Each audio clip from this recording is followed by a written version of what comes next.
Father threw his son into the sea to die, but before he drowned, he found what changed his life.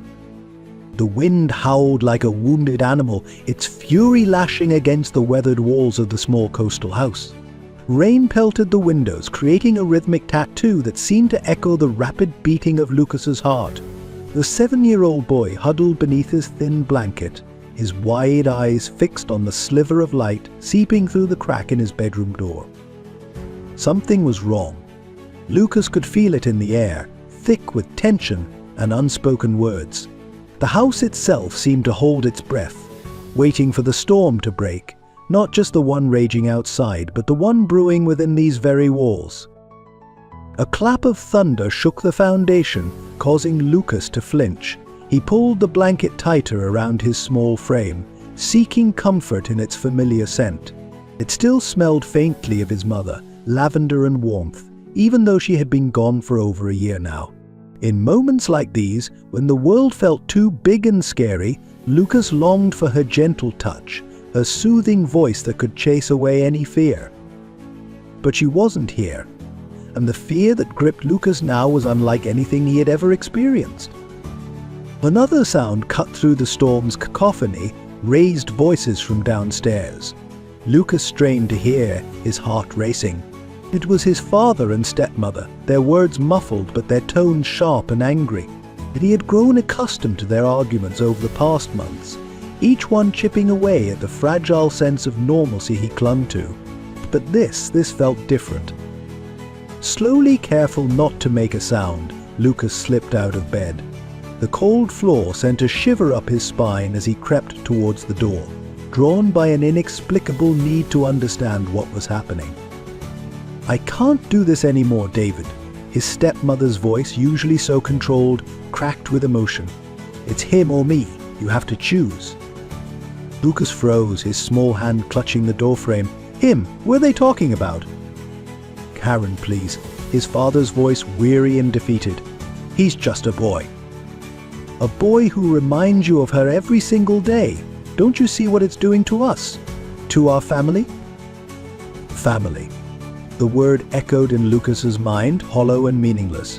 Since when had they been a family?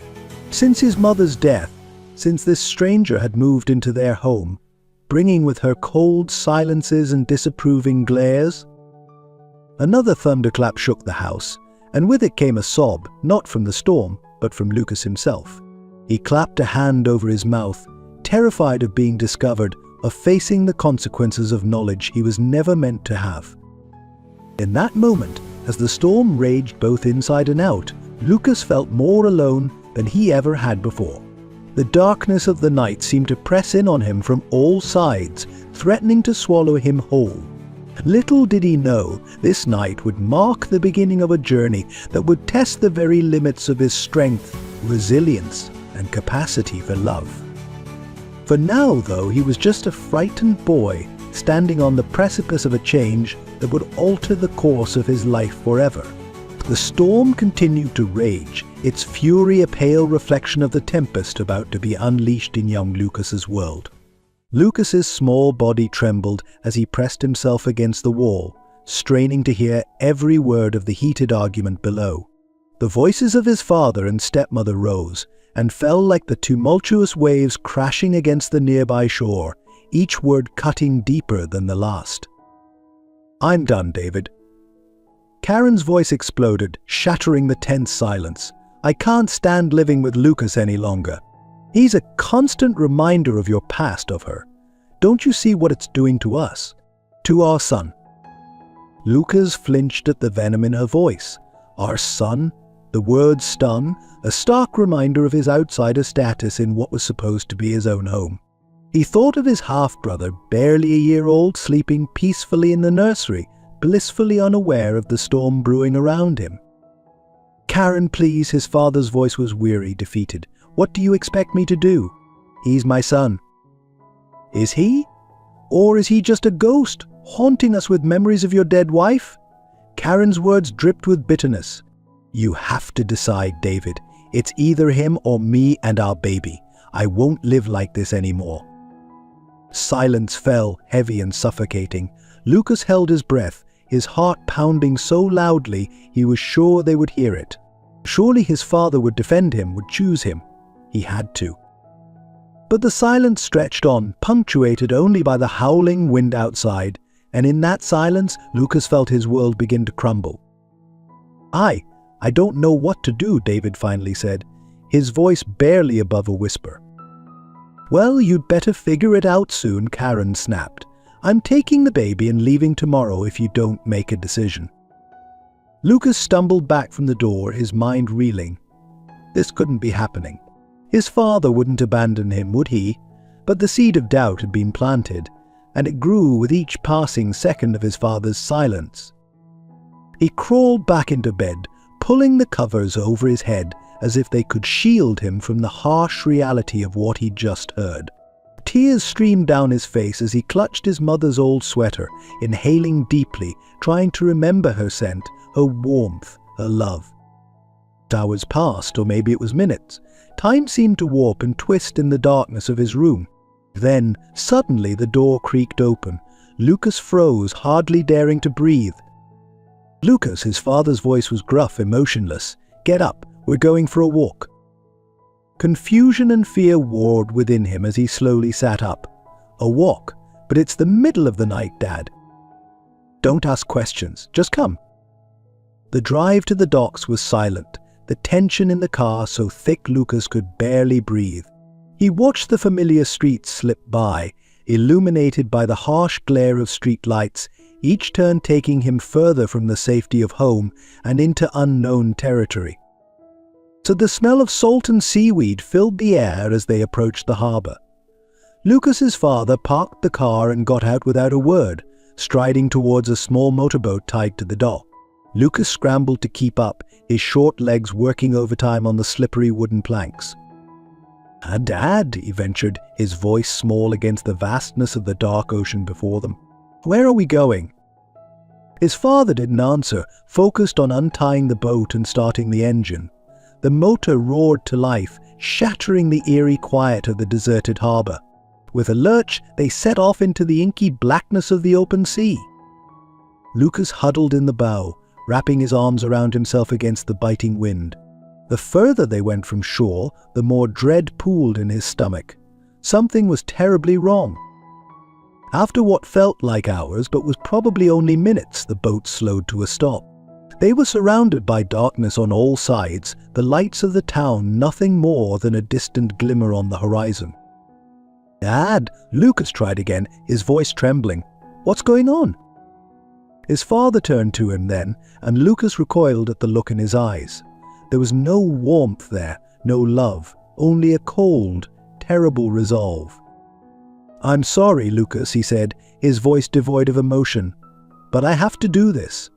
For Karen, for the baby, for our family." Before Lucas could react, before he could plead or cry out, his father's hands were on him.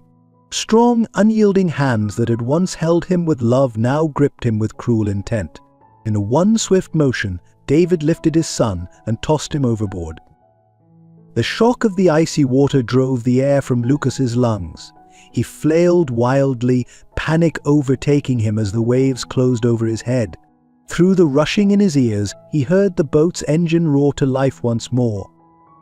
Breaking the surface, Lucas gasped for air, his eyes stinging from the salt water. "Dad!" he screamed, his voice raw and desperate. "Dad, please, don't leave me!" But the boat was already moving away, cutting through the waves with ruthless efficiency. Lucas could just make out his father's silhouette, standing rigid at the helm, not looking back. "Dad!" he cried again, but his voice was lost to the wind and waves. As the boat disappeared into the darkness, Lucas was left alone in the vast, uncaring ocean. The realization of what had just happened crashed over him like a tidal wave. His own father had tried to kill him, had left him to die in the cold, unforgiving sea. Tears mixed with the salt water on his face as he struggled to stay afloat. The waves seemed to grow larger, each one threatening to pull him under. In that moment, surrounded by darkness and betrayal, Lucas had never felt so small, so utterly alone. But something within him, some spark of defiance, refused to give up, His mother's voice echoed in his memory, "You're stronger than you know, my little sea star." With those words ringing in his ears, Lucas began to swim, fighting against the current, against the weight of betrayal, against death itself. The battle for survival had begun, and Lucas was determined to win. The icy water engulfed Lucas, shocking his system and driving the air from his lungs. For a moment, panic overwhelmed him as he sank beneath the surface, the weight of his father's betrayal pulling him down into the depths. But as the initial shock subsided, a primal instinct for survival kicked in. Lucas's arms and legs began to move, muscle memory taking over as he fought his way back to the surface. His head broke through the waves, and he gasped for air, his lungs burning. The taste of salt was bitter on his tongue, a cruel reminder of the vast, uncaring ocean that now surrounded him. As he treaded water, Lucas's mind raced. How could his father do this to him? The man who had once held him close, who had taught him to ride a bike and tie his shoes, had just left him to die in the middle of the ocean. The pain of betrayal was almost as suffocating as the water itself. But beneath the pain and fear, a small voice whispered in the back of his mind. It was his mother's voice, gentle yet strong, a memory from long ago. "Remember, my little sea star," she had said during one of their beach trips. "The ocean may seem vast and scary, but it's also full of life and wonder. You're stronger than you know, Lucas. Never forget that." Those words, once a comforting bedtime story, now became a lifeline. Lucas took a deep breath, steadying himself against the rolling waves. He was his mother's son, and he would not give up without a fight. With newfound determination, Lucas began to swim. He had no idea which direction would lead him to safety, but he knew that staying still meant certain death. The waves crashed over him, each one threatening to pull him under, but he pushed through, his small arms cutting through the water with surprising strength. As he swam, memories of happier times flashed through his mind.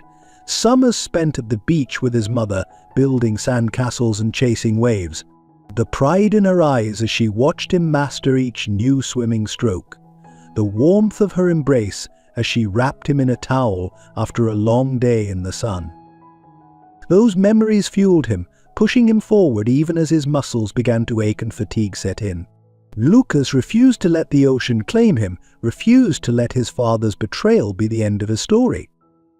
Hours seemed to pass, though it was impossible to tell in the darkness. The moon, partially obscured by clouds, offered little light to guide his way. Lucas's strokes became slower, less coordinated, but still he pressed on. His body was numb from the cold, his mind foggy from exhaustion, yet something deep within him refused to give up. Just when it seemed like all hope was lost, when Lucas's strength was all but spent, a faint light appeared on the horizon. At first he thought it was a hallucination, a cruel trick of his desperate mind. But as he blinked away the salt water from his eyes, the light grew stronger, more defined. It was a ship, its deck illuminated against the night sky like a beacon of hope.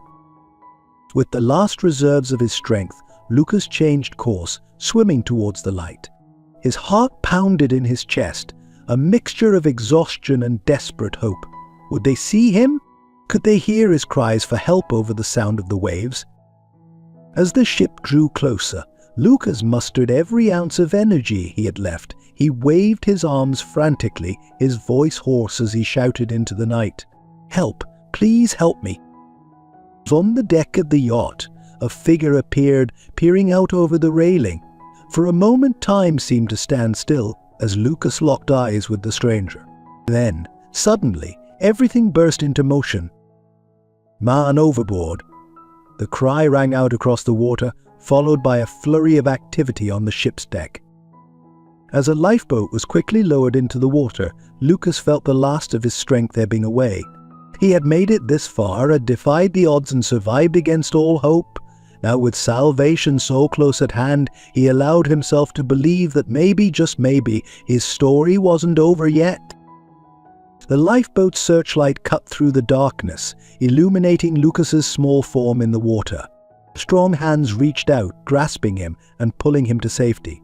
As he was lifted from the ocean's grasp, Lucas finally allowed the tears to come, tears of relief, of fear, of the overwhelming emotions that had been held at bay by sheer will to survive. Wrapped in warm blankets, surrounded by the concerned faces of his rescuers, Lucas felt the weight of his ordeal crash over him. He was alive against all odds, but as the adrenaline faded and the reality of what had happened began to sink in, he realized that survival was just the beginning.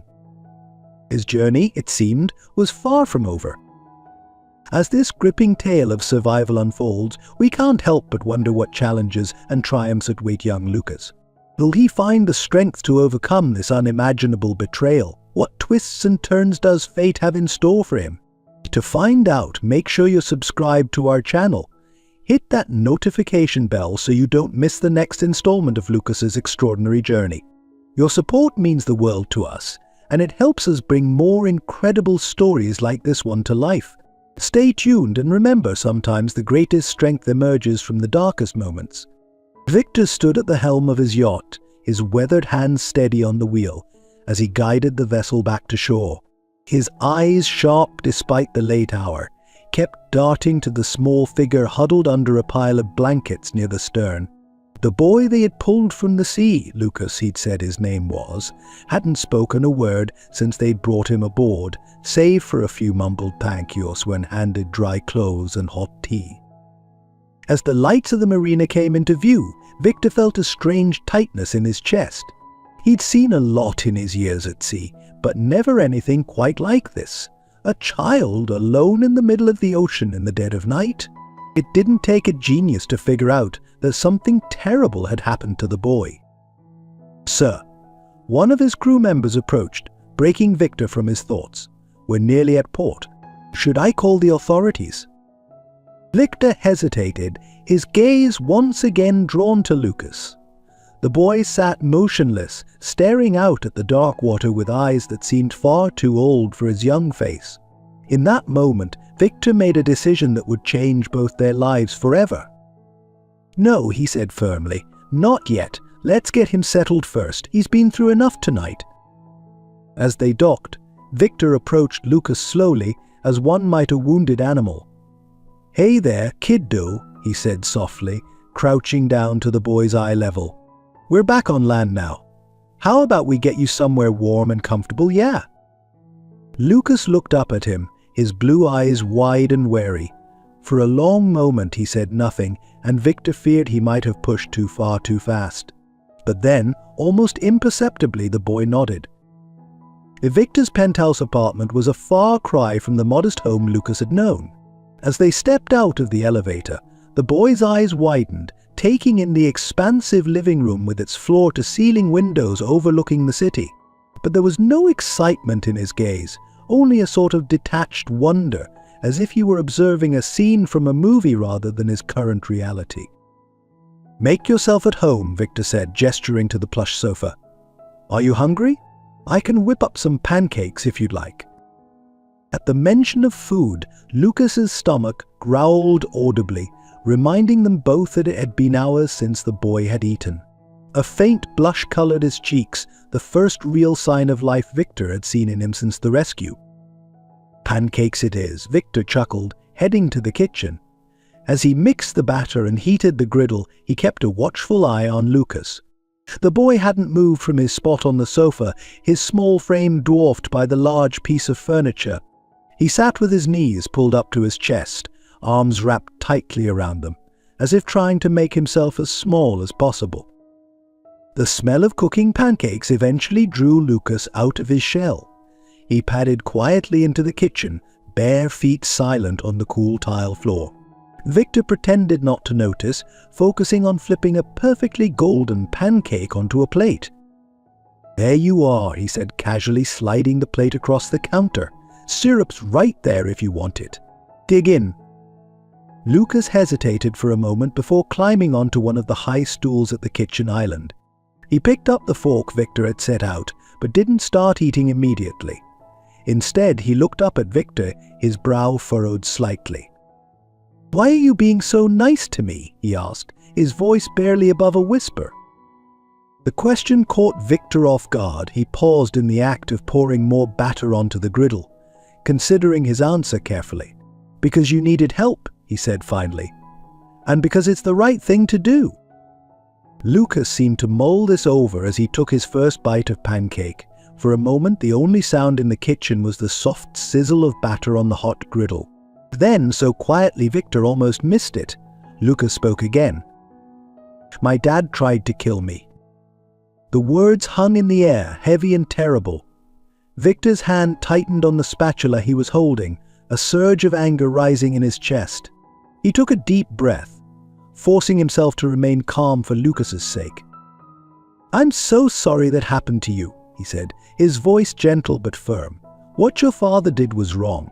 Very, very wrong. But you're safe now, okay?" Lucas nodded, but Victor could see the doubt in his eyes. How could the boy feel safe after what he'd been through? Trust, Victor realized, would have to be earned slowly and carefully. As Lucas ate, Victor's mind raced. What was he supposed to do now? He couldn't just hand the boy over to the authorities, not without knowing the full story. But he also couldn't keep a child who wasn't his, could he? The thought brought with it a fresh wave of pain. Victor had always wanted children, had dreamed of a house full of laughter and the pitter-patter of little feet. But fate, it seemed, had other plans. His wife, Sarah, had passed away 5 years ago after a long battle with cancer. They had been trying for a baby when she was diagnosed. In the years since her death, Victor had thrown himself into his work, building his shipping empire and trying to ignore the emptiness in his heart. Now, watching Lucas carefully cut his pancake into small, precise squares, Victor felt something stir within him. A protectiveness, a desire to shield this child from any further harm. "Lucas," he said softly, waiting until the boy looked up at him, "I want you to know that you can stay here as long as you need to. We'll figure this out together, okay?" Lucas's fork paused halfway to his mouth. He stared at Victor, searching his face for any sign of deception. Finding none, he lowered his fork back to the plate. "You mean it?" he asked, his voice small and hesitant. You won't send me away?" The vulnerability in those words nearly broke Victor's heart. "I promise," he said solemnly. "You're safe here, Lucas. I won't let anyone hurt you." Something in Lucas's expression shifted then, a tiny spark of hope flickering to life in his eyes.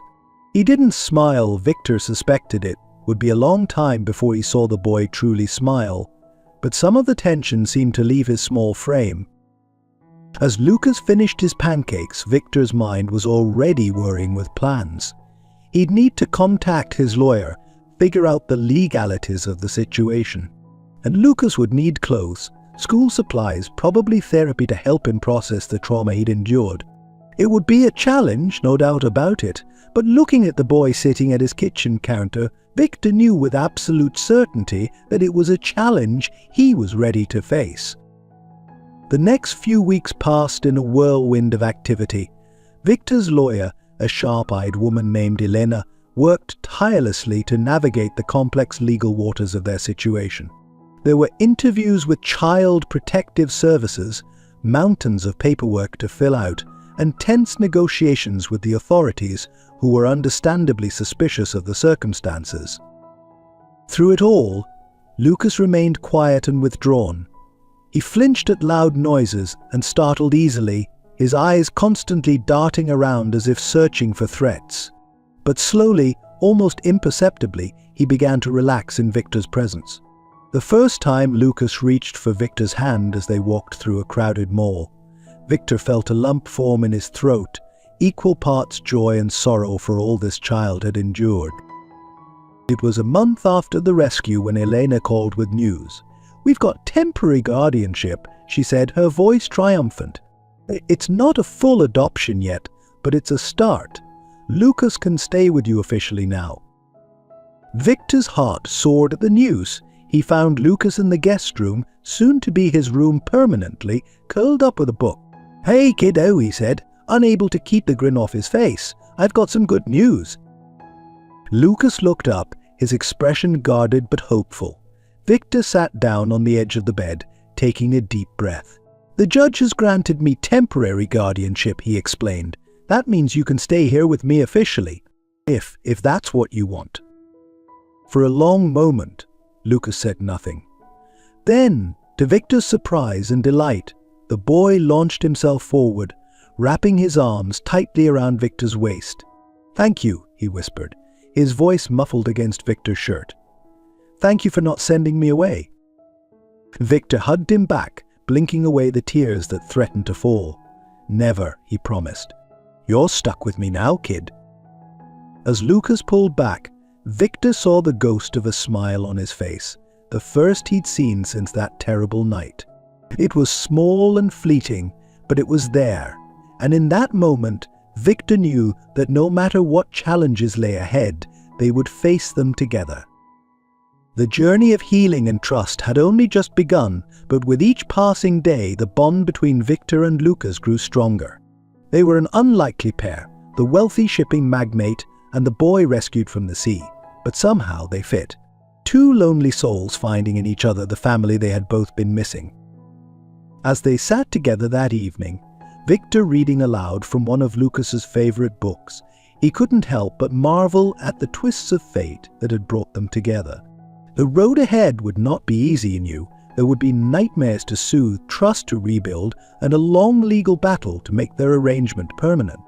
But looking at Lucas, curled up beside him and listening intently to the story, Victor knew that it was all worth it.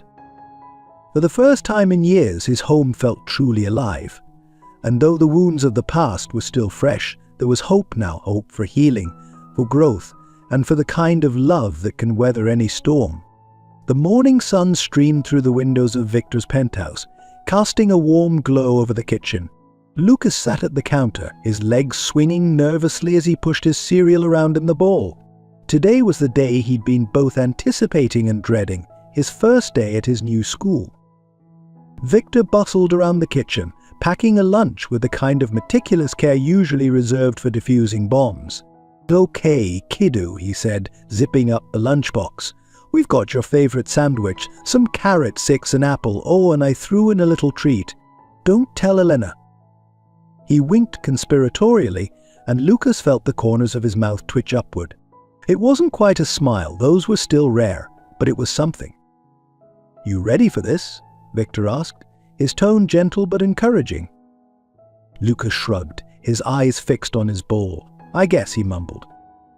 Victor crouched down beside him, placing a reassuring hand on his shoulder. "Hey, it's okay to be nervous.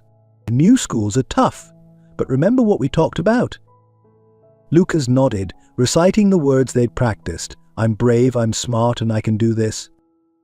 "That's right," Victor said, giving his shoulder a squeeze. "And if you need anything at all, you just call me, okay? I'll be there in a flash." As they drove to the school, Lucas pressed his forehead against the cool glass of the car window, watching the city blur by. His stomach churned with a mixture of anxiety and excitement. Part of him longed for the normalcy of school, for a chance to be just another kid in the crowd. But another part, the part still raw from betrayal, whispered that it wasn't safe to let his guard down.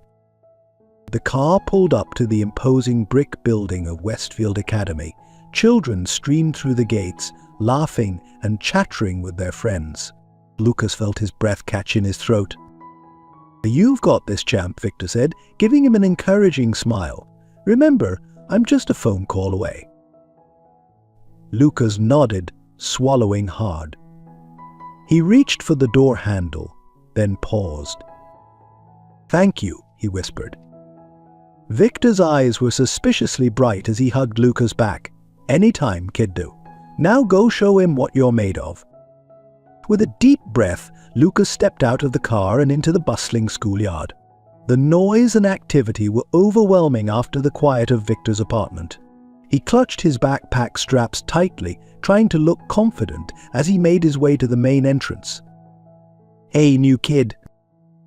Lucas turned to see a group of boys around his age approaching. The one in front, a tall boy with spiky blonde hair, grinned at him. "I'm Jake," he said. "You must be Lucas, right? Mrs. Thompson told us we were getting a new student today." Lucas nodded, relief washing over him.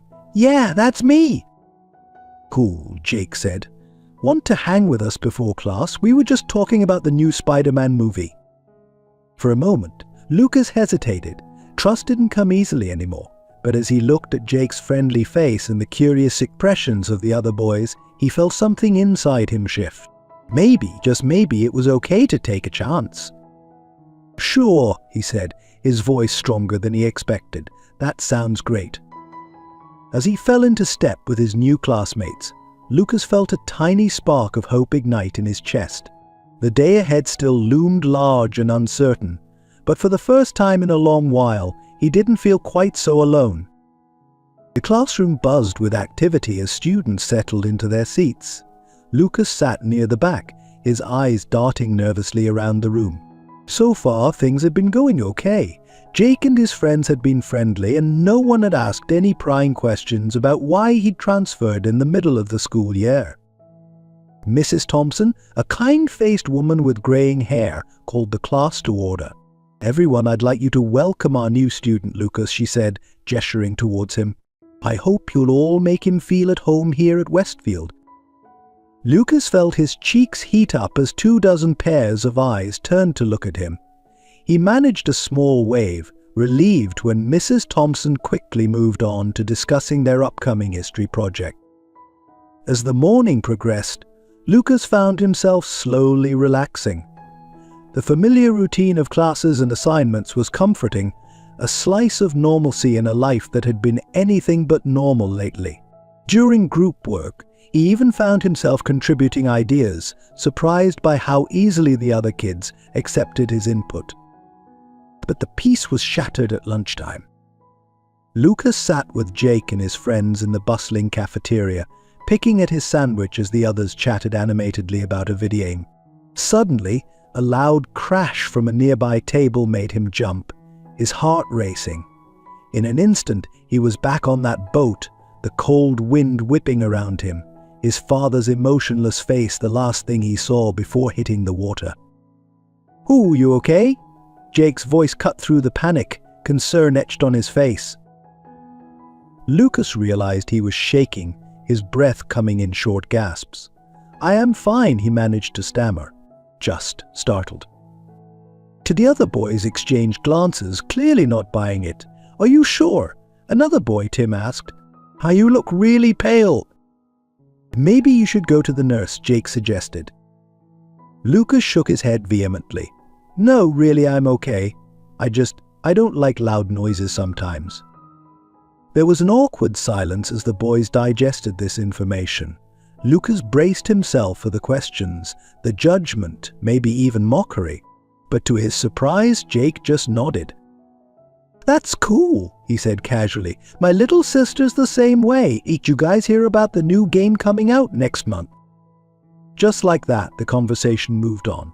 Lucas felt a wave of gratitude wash over him.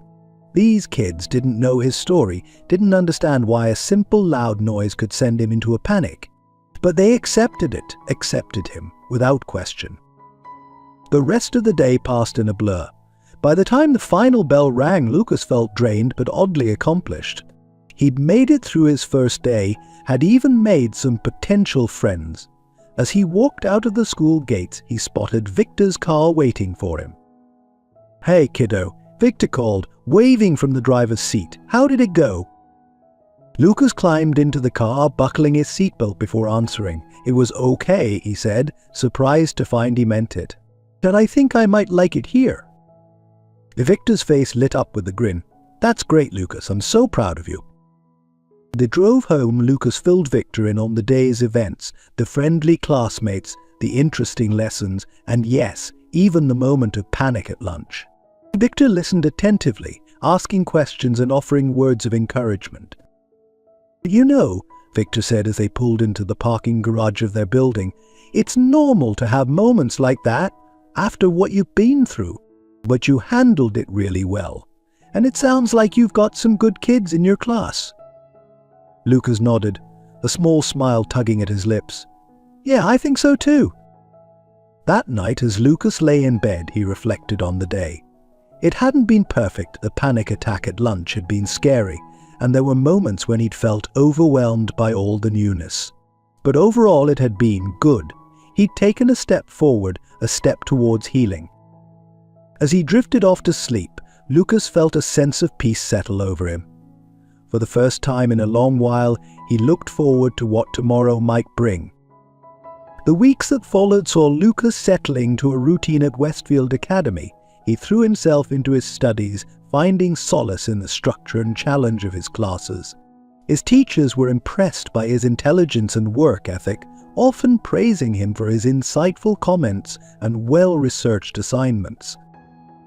But while Lucas excelled academically, social interactions remained a challenge.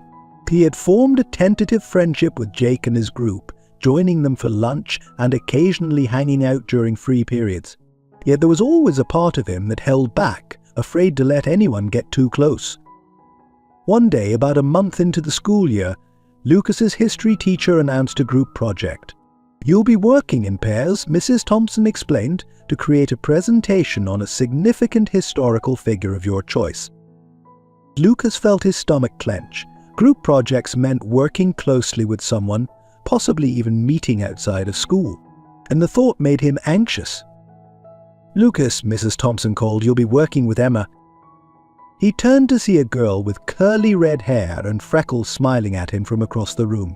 Emma was quiet like him, but always seemed to have a kind word for everyone. As the class shuffled around to sit with their partners, she made her way over to his desk. "Hi, Lucas," she said, her smile warm and genuine.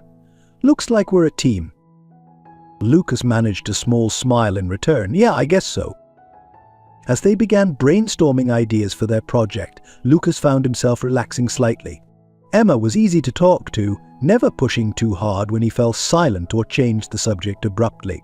They decided to focus their presentation on Harriet Tubman, both drawn to her story of courage and resilience.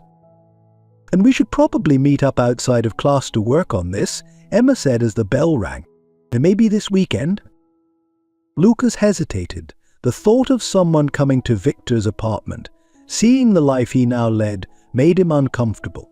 But before he could make an excuse, Emma spoke again. "We could meet at the library if you want," she suggested, seeming to sense his discomfort. "They have those study rooms we could use." Relief washed over him. "Yeah, that sounds good," he agreed. As he left school that day, Lucas felt a mix of emotions. He was nervous about spending time with Emma outside of class, but there was also a tiny spark of excitement. Maybe, just maybe, this could be the start of a real friendship. When Saturday arrived, Lucas found himself standing outside the public library, his backpack heavy with books and his laptop. Emma waved to him from the steps, her red curls bouncing as she bounded down to meet him. "I got us one of the study rooms," she said, leading the way inside. "It's nice and quiet back there." As they settled into the small room, spreading their materials across the table, Lucas felt some of his tension ease. The library was a safe space filled with books and knowledge. Here, he could focus on the task at hand without worrying about revealing too much of himself. They worked steadily for a couple of hours, researching Harriet Tubman's life and organizing their presentation.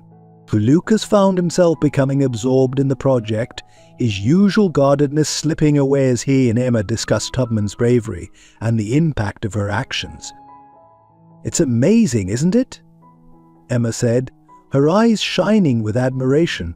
How much strength she had to keep going back and rescuing more people, even when it was so dangerous.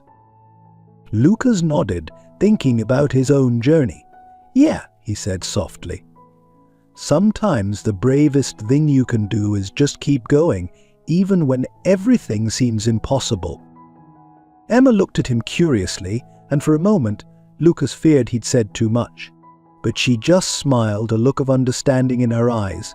"That's really true," she agreed. "I think everyone has their own underground railroad to navigate sometimes." The simplicity and truth of her words struck Lucas deeply.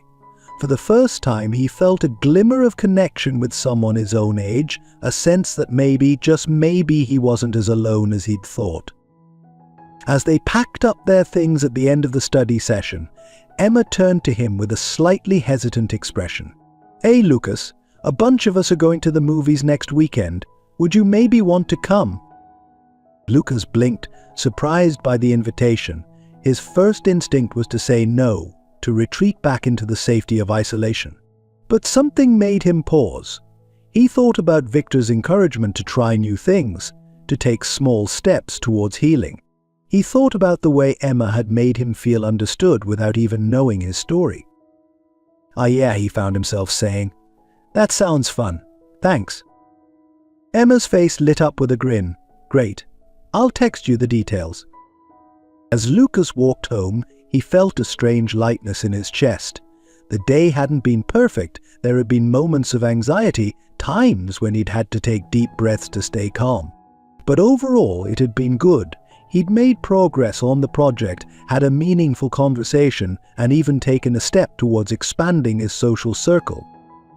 When he got back to the apartment, Victor was in the kitchen, attempting to cook what looked like a very ambitious pasta dish. "Hey kiddo," he called, waving a sauce-covered spoon in greeting. "How was your study session?" Lucas set his backpack down, a small smile playing at his lips. "It was nice," he said. "Emma's cool. And we got a lot done on the project." Victor beamed, clearly thrilled to see Lucas opening up. "That's fantastic, Lucas. I'm so glad you had a good time." As they sat down to eat, the pasta turning out surprisingly edible, Lucas found himself recounting the day's events, the research they'd done, the conversation about bravery, and even the movie invitation. Victor listened attentively, his face a mixture of pride and barely contained joy. "You know," Victor said as they cleared the dishes, "I'm really proud of you, Lucas. I know none of this has been easy, but you're doing so well. You're so much braver than you give yourself credit for." Lucas felt a warmth spread through his chest at Victor's words. He still had a long way to go, still had days when the weight of his past felt overwhelming. But moments like this, sharing a meal with Victor, making connections at school, slowly building a new life, gave him hope. That night, as he lay in bed, Lucas thought about Harriet Tubman and her unwavering courage. He thought about Emma's words, about everyone having their own underground railroad to navigate. And he thought about Victor, the man who had become more than just a guardian, he had become family. Lucas closed his eyes, feeling a sense of peace settle over him. Tomorrow would bring new challenges, new opportunities for growth. But for now, in this moment, he felt something he hadn't experienced in a long time. He felt safe, he felt supported, and most importantly, he felt hope for the future. The soft glow of the lamp cast long shadows across the therapist's office as Lucas settled into the plush armchair. Dr. Amelia Chen, a woman with kind eyes and a gentle demeanor, sat across from him, her notepad balanced on her knee. It was Lucas's third session, and the nerves that had nearly overwhelmed him during the first two visits had dulled to a manageable anxiety. "How are you feeling today, Lucas?" Dr. Chen asked, her voice warm and encouraging. Lucas shrugged, his fingers absently tracing the pattern on the armrest. "Okay, I guess," he mumbled. Dr. Chen nodded, her pen poised over her notepad. "I heard you had quite a week at school. Would you like to tell me about it?" For a moment, Lucas hesitated. Talking about his feelings, about the things that happened to him, still felt strange and uncomfortable. But he remembered Victor's words from that morning. "It's okay to open up, kiddo. Dr. Chen is here to help." Taking a deep breath, Lucas began to recount the events of the past week.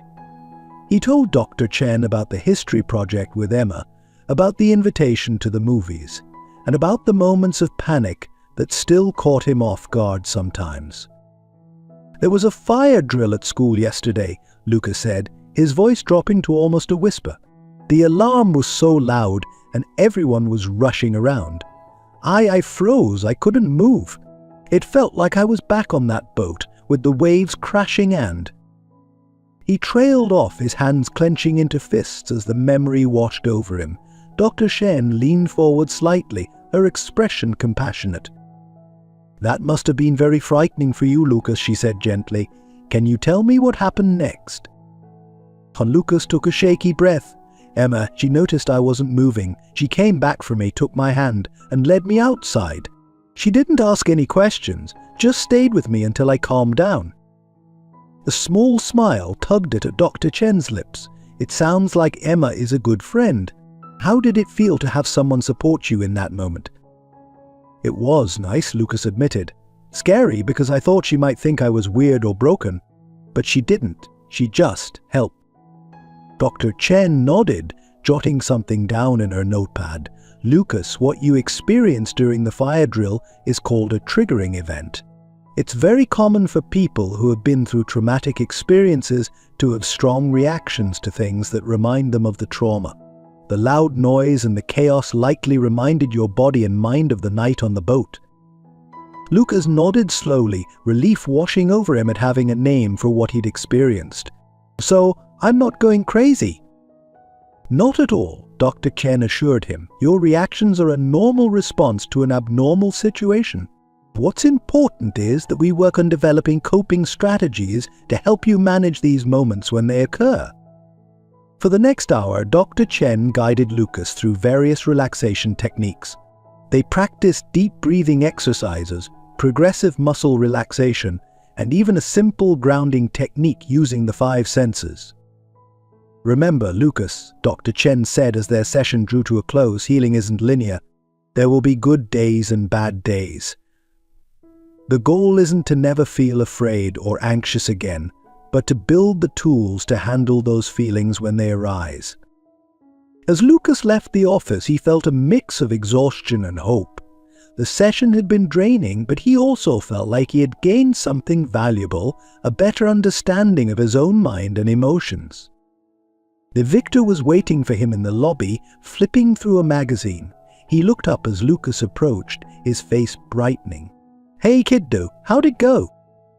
Lucas shrugged, but there was a hint of a smile on his face. "It was okay. Dr. Chen taught me some breathing exercises to try when I feel panicky." "That's great, Lucas," Victor said, giving his shoulder a gentle squeeze. "I'm really proud of you for sticking with this. I know it's not easy."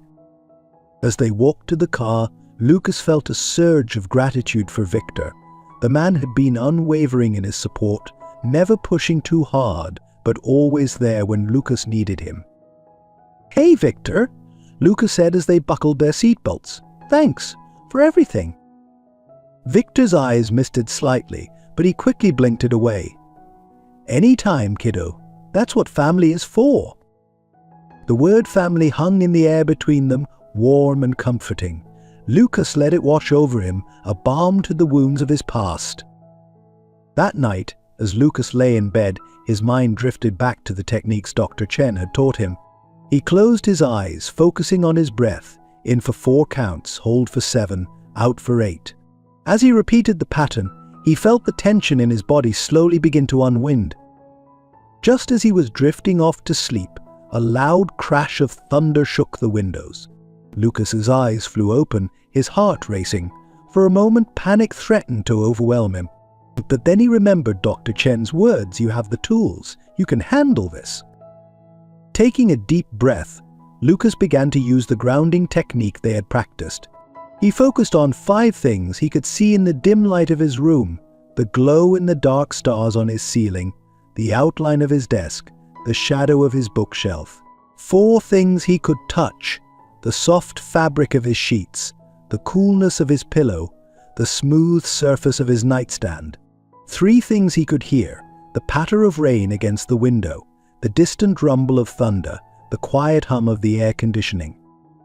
As he continued through the exercise, Lucas felt his heartbeat slow, the panic receding like a tide going out. He was safe. He was in his room in Victor's apartment. The storm outside couldn't hurt him. With a small sense of triumph, Lucas rolled over and closed his eyes. He had faced his fear and come out the other side. It was a small victory, but an important one. The next few weeks saw Lucas continuing to make progress both in therapy and in his daily life. And he still had moments of anxiety and fear, but the coping techniques Dr. Chen had taught him helped immensely. And he found himself better able to manage his reactions to sudden noises or unexpected situations. At school, his friendship with Emma continued to grow. She seemed to have an innate understanding of when Lucas needed space and when he needed support. Their history presentation on Harriet Tubman was a resounding success, earning them top marks and praise from Mrs. Thompson. One sunny Saturday afternoon, Victor surprised Lucas with a trip to the local animal shelter. "I thought we might look into getting a furry friend," he explained as they walked through the doors.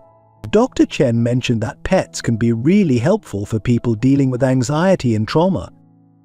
Lucas felt a mixture of excitement and nervousness as they walked past the kennels. Barks and meows filled the air, along with the occasional squawk from the small animal section.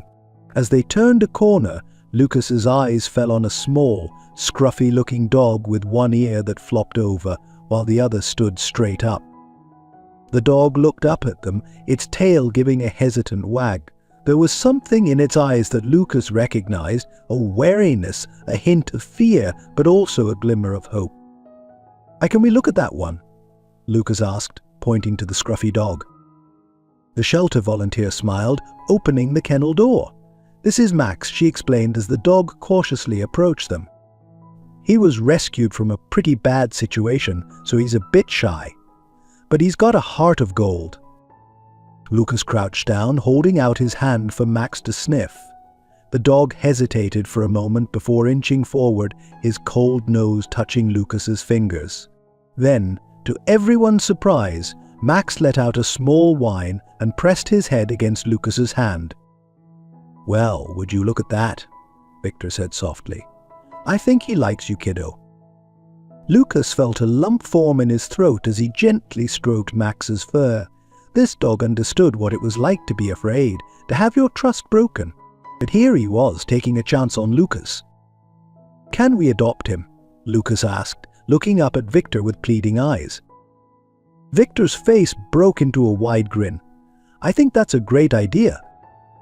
The process of adopting Max and bringing him home was a whirlwind of excitement and preparation. Victor and Lucas spent the next week puppy-proofing the apartment, buying supplies, and reading up on dog care. When the day finally came to bring Max home, Lucas felt a nervous excitement bubbling in his chest. As they entered the apartment, Max looked around curiously, his tail giving tentative wags. Lucas crouched down beside him, speaking in a soft, reassuring voice. "It's okay, Max," he said.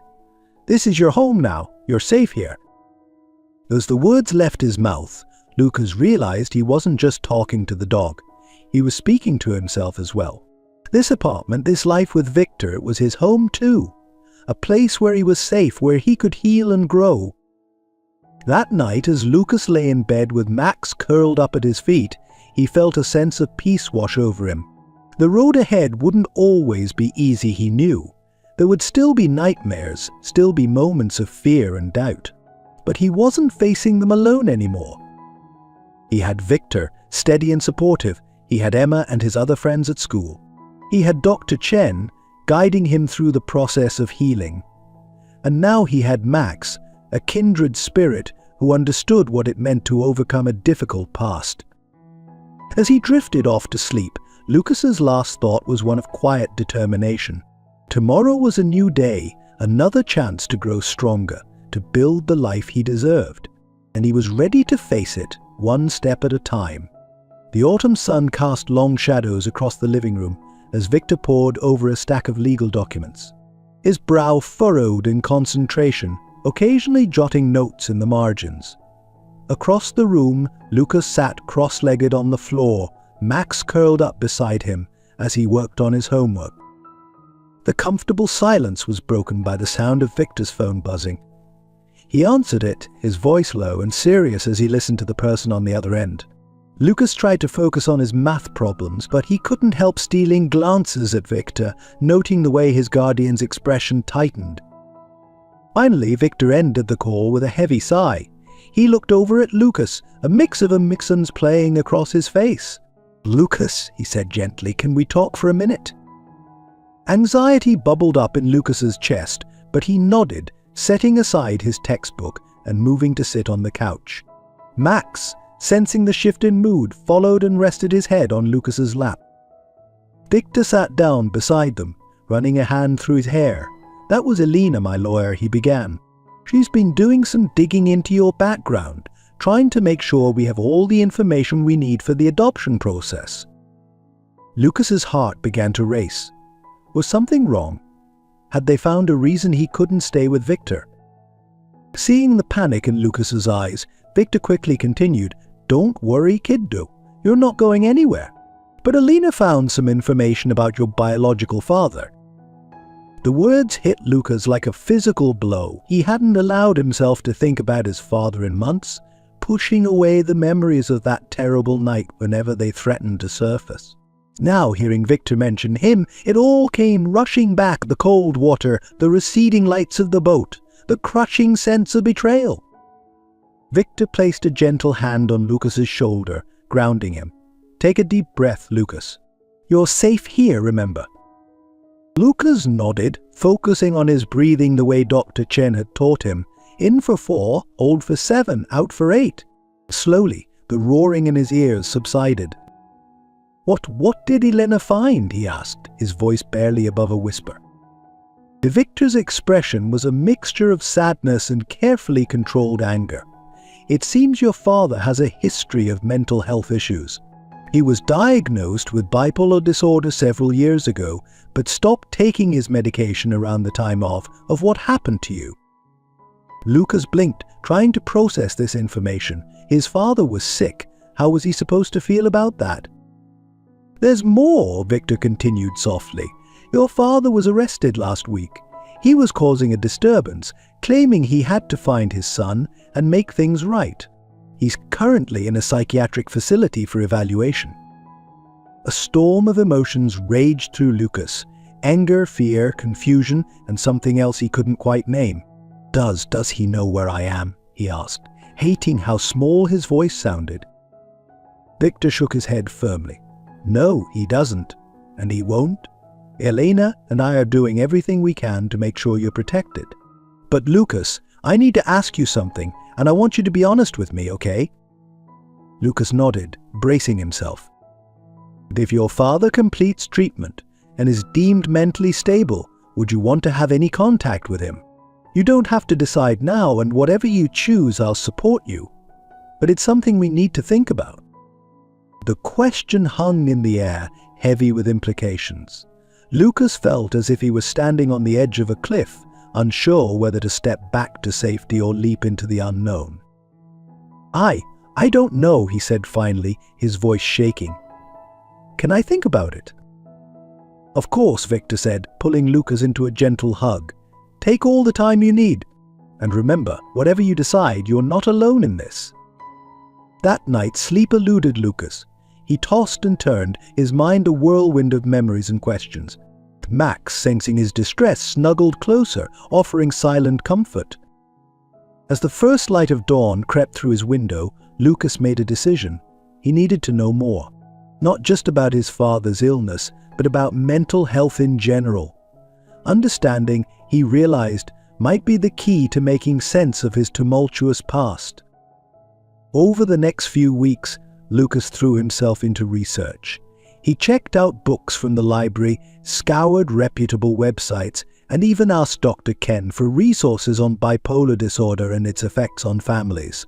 Victor, seeing Lucas's determination, arranged for them to attend a support group for families affected by mental illness. It was at one of these meetings that Lucas met Sarah, a woman in her 30s whose mother had bipolar disorder. After the meeting, as people mingled over coffee and cookies, Sarah approached Lucas. "First time here?" she asked kindly. Lucas nodded, fidgeting with his empty paper cup. "Yeah, I'm trying to understand some things about my dad." Sarah's eyes softened with understanding. "It's not easy, is it? Loving someone with a mental illness, especially when they've hurt you." Did your mom ever do anything really bad?" Lucas asked hesitantly. Sarah was quiet for a moment, considering her words carefully. "When I was about your age, my mom had a severe manic episode. She believed she could fly and tried to jump off our roof. I had to talk her down. It was terrifying." Lucas's eyes widened. "What happened after that?" It was a wake-up call for our family, Sarah explained. Mum got the help she needed, started taking her medication consistently, and things got better. It wasn't perfect, and there were still hard times, but we learned to manage. As Lucas listened to Sarah's story, he felt a glimmer of something he hadn't expected: hope. Not that everything would magically be okay, but that there was a path forward, a way to make sense of the chaos. How did you forgive her?" Lucas asked, his voice barely above a whisper. Sarah's expression was thoughtful. It wasn't easy, and it didn't happen overnight.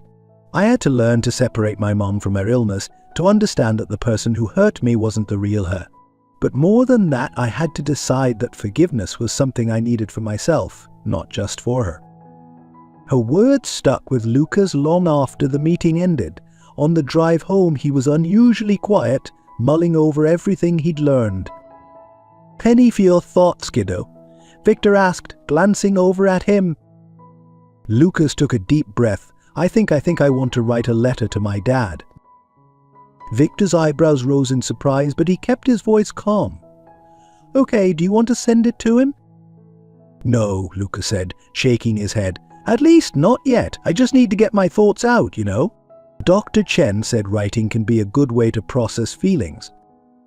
Victor nodded, a proud smile tugging at his lips. "I think that's a great idea, Lucas. And if you want me to read it when you're done, or if you just want to talk about it, I'm here." That night, Lucas sat at his desk, a blank piece of paper before him. Max lay at his feet, a comforting presence as Lucas grappled with the swirling emotions inside him. Taking a deep breath, he began to write.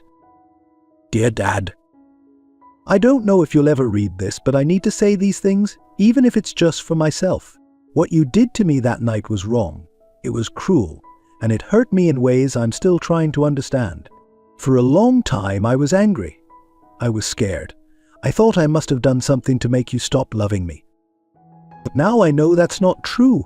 I know you're sick, that you weren't thinking clearly when you took me on that boat. It doesn't make what you did okay, but it helps me understand a little bit. I'm safe now. I have a new family, people who love me and take care of me. I'm learning how to trust again, how to be happy. Some days are still hard, but I'm getting stronger. I don't know if I can ever forgive you completely. I don't know if we'll ever have a relationship again. But I hope you're getting the help you need. I hope you're taking your medication and working with doctors to get better. Maybe someday when we're both ready we can talk. But for now, I need to focus on healing myself. I need to learn how to be okay without you. I hope you understand. Lucas." As he wrote the final words, Lucas felt a weight lift from his shoulders. The letter wasn't perfect, and it didn't solve everything, but it was a start. It was a way of acknowledging his pain while also recognizing the complexity of the situation. He folded the letter carefully and placed it in his desk drawer. Maybe someday he'd be ready to send it, or to say these things to his father in person. But for now, this was enough. The next day, Lucas shared the letter with Dr. Chen during their therapy session. As she read it, her eyes filled with pride and compassion. "This is incredibly mature, Lucas," she said, handing the letter back to him. "You've shown a lot of growth and insight here. How do you feel after writing it?" Lucas considered the question. "Lighter, I guess. Like I'm not carrying all that anger and confusion around anymore. But also, I don't know, kind of sad." Dr. Chen nodded understanding. "That's very normal, Lucas. You're grieving the relationship you should have had with your father, the childhood you lost. It's okay to feel sad about that, even as you move forward." As the session continued, they discussed strategies for continuing to process these complex emotions. Dr. Chen suggested journaling as a regular practice, as well as exploring art therapy as another outlet for expression. When Lucas left the office that day, he felt a sense of accomplishment.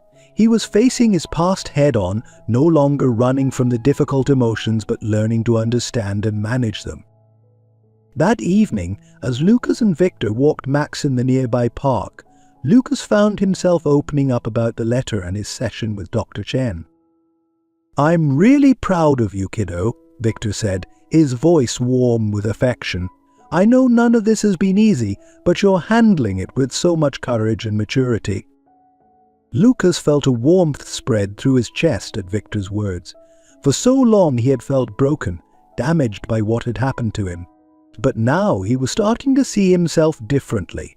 He was a survivor, someone who had been through something terrible but was finding a way to thrive despite it. As they watched Max chase a butterfly through the grass, Lucas turned to Victor. "Hey, Victor, I've been thinking about the adoption. I think I'm ready. If you still want to, I mean." Victor's eyes welled with tears, a broad smile spreading across his face. "Lucas, nothing would make me happier. You're already my son in every way that matters. Making it official would be a dream come true." In that moment, standing in the fading sunlight with his dog at his feet, and his soon-to-be official father by his side, Lucas felt a profound sense of peace. The road ahead might still have its challenges, but he was no longer facing them alone. He had a family, he had support, and most importantly, he had hope for the future. As they turned to head home, Lucas realized that while he couldn't change his past, he had the power to shape his future. And for the first time in a long time, he was excited to see what that future might hold. The soft glow of the laptop screen illuminated Lucas's face as he sat at his desk, fingers hovering over the keyboard. He had been staring at the blank document for what felt like hours, trying to find the right words to begin his story. Max lay at his feet, occasionally lifting his head to give Lucas an encouraging nudge. It had been 2 years since that fateful night when Victor had rescued him from the sea. 2 years of therapy, healing, and slowly rebuilding his life. Now, at 15, Lucas felt ready to share his story with the world. He took a deep breath and began to type. "The sea has always been a part of me. It was my playground, my solace, and then, for one terrible night, it almost became my grave. This is the story of how I survived, how I found a new family, and how I learned to swim through the storms of life." The words flowed more easily after that, as if a dam had broken. Lucas wrote about the betrayal, the terror of that night in the ocean, and the miraculous rescue. He wrote about Victor, the man who became more than just a savior, he became a father. He wrote about the struggles of adjusting to his new life, the nightmares that plagued him, and the slow, sometimes painful process of healing. As the sun began to rise, casting a warm glow through his bedroom window, Lucas finally sat back, exhausted but exhilarated. He had done it.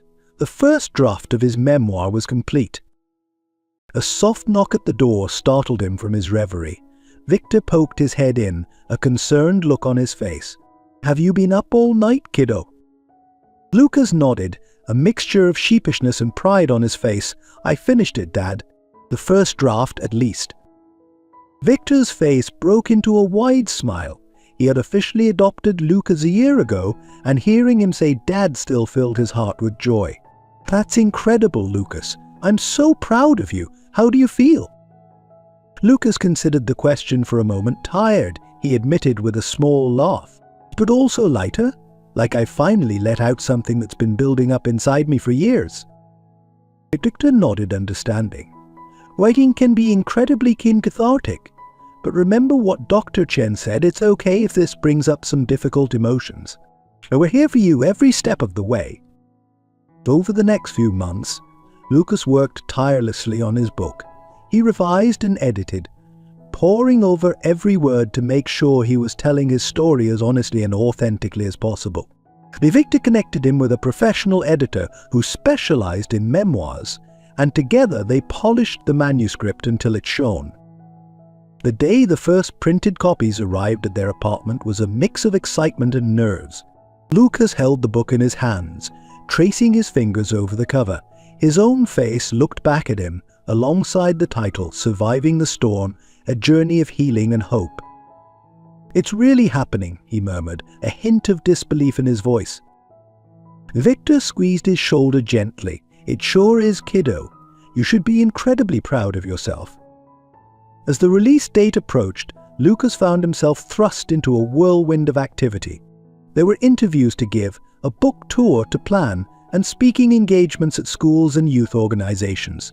It was overwhelming at times, but Lucas was determined to use his story to help others who might be struggling. The night before his first major television interview, Lucas couldn't sleep. He tossed and turned, his mind racing with all the things he wanted to say, all the ways the interview could go wrong. Finally, giving up on sleep, he padded out to the living room. To his surprise, Victor was already there, sitting on the couch with a cup of tea. "Couldn't sleep either, huh?" he said, patting the spot next to him. Lucas shook his head, curling up on the couch. "What if I freeze up? What if I say the wrong thing?" Victor wrapped an arm around him, pulling him close. "You're going to do great, Lucas. Just speak from your heart, like you did in your book. Your story has the power to help so many people." As they sat there in the quiet of the night, Lucas felt his anxiety begin to ebb. He had faced far worse than a television interview. He had survived abandonment, near death, and the long, difficult road of healing. He could handle this. The interview, as it turned out, went better than Lucas could have imagined. The host was kind and respectful, asking thoughtful questions that allowed Lucas to share his story in a meaningful way. As he spoke about his experiences, he could see the impact his words were having on the studio audience. There were tears, nods of understanding, and moments of profound silence. "Your book doesn't just tell the story of your survival," the host said towards the end of the interview. "It also talks a lot about forgiveness and understanding. Can you tell us a bit about that?" Lucas took a deep breath, centering himself before answering. "Forgiveness has been one of the hardest parts of my journey," he began. "For a long time I was so angry at my father, so hurt by what he had done. But as I learned more about mental illness and started to heal myself, I began to understand that forgiveness isn't about excusing what happened. It's about freeing yourself from the burden of anger and resentment." He paused, gathering his thoughts. "I'm still working on forgiveness every day. It's a process, not a destination. But I've learned that it's possible to acknowledge the hurt someone has caused you while also having compassion for their struggles. Well, my father was sick, and while that doesn't make what he did okay, it helps me understand it a little." The host nodded, visibly moved. "That's an incredibly mature perspective, especially for someone so young. One last question. What message do you hope readers take away from your book?" Lucas smiled, feeling a sense of calm wash over him. "I hope they take away the message that no matter how dark things seem, there's always hope. That it's okay to ask for help, to lean on others when you're struggling, and most importantly, that your past doesn't have to define your future. You can survive the storm and come out stronger on the other side." As the interview ended and the audience applauded, Lucas felt a sense of accomplishment wash over him. He had faced one of his biggest fears, speaking publicly about his trauma, and had come through it stronger. In the weeks that followed, Lucas's book became a sensation. It resonated with people of all ages, from teenagers struggling with their own traumas to adults grappling with forgiveness and healing. Lucas received countless letters and messages from readers, sharing how his story had impacted them, how it had given them hope in their own dark times. One afternoon, as Lucas was signing books at a local bookstore, a young girl approached his table. She couldn't have been more than 12, and her hands shook slightly as she placed his book in front of him. "Thank you," she said softly, her eyes brimming with tears. "Your book, it made me feel less alone." Lucas felt his heart swell with emotion. This, he realized, was why he had written the book. Not for fame or recognition, but for moments like these, moments where his words could reach out and touch someone who was hurting, offering a lifeline of hope.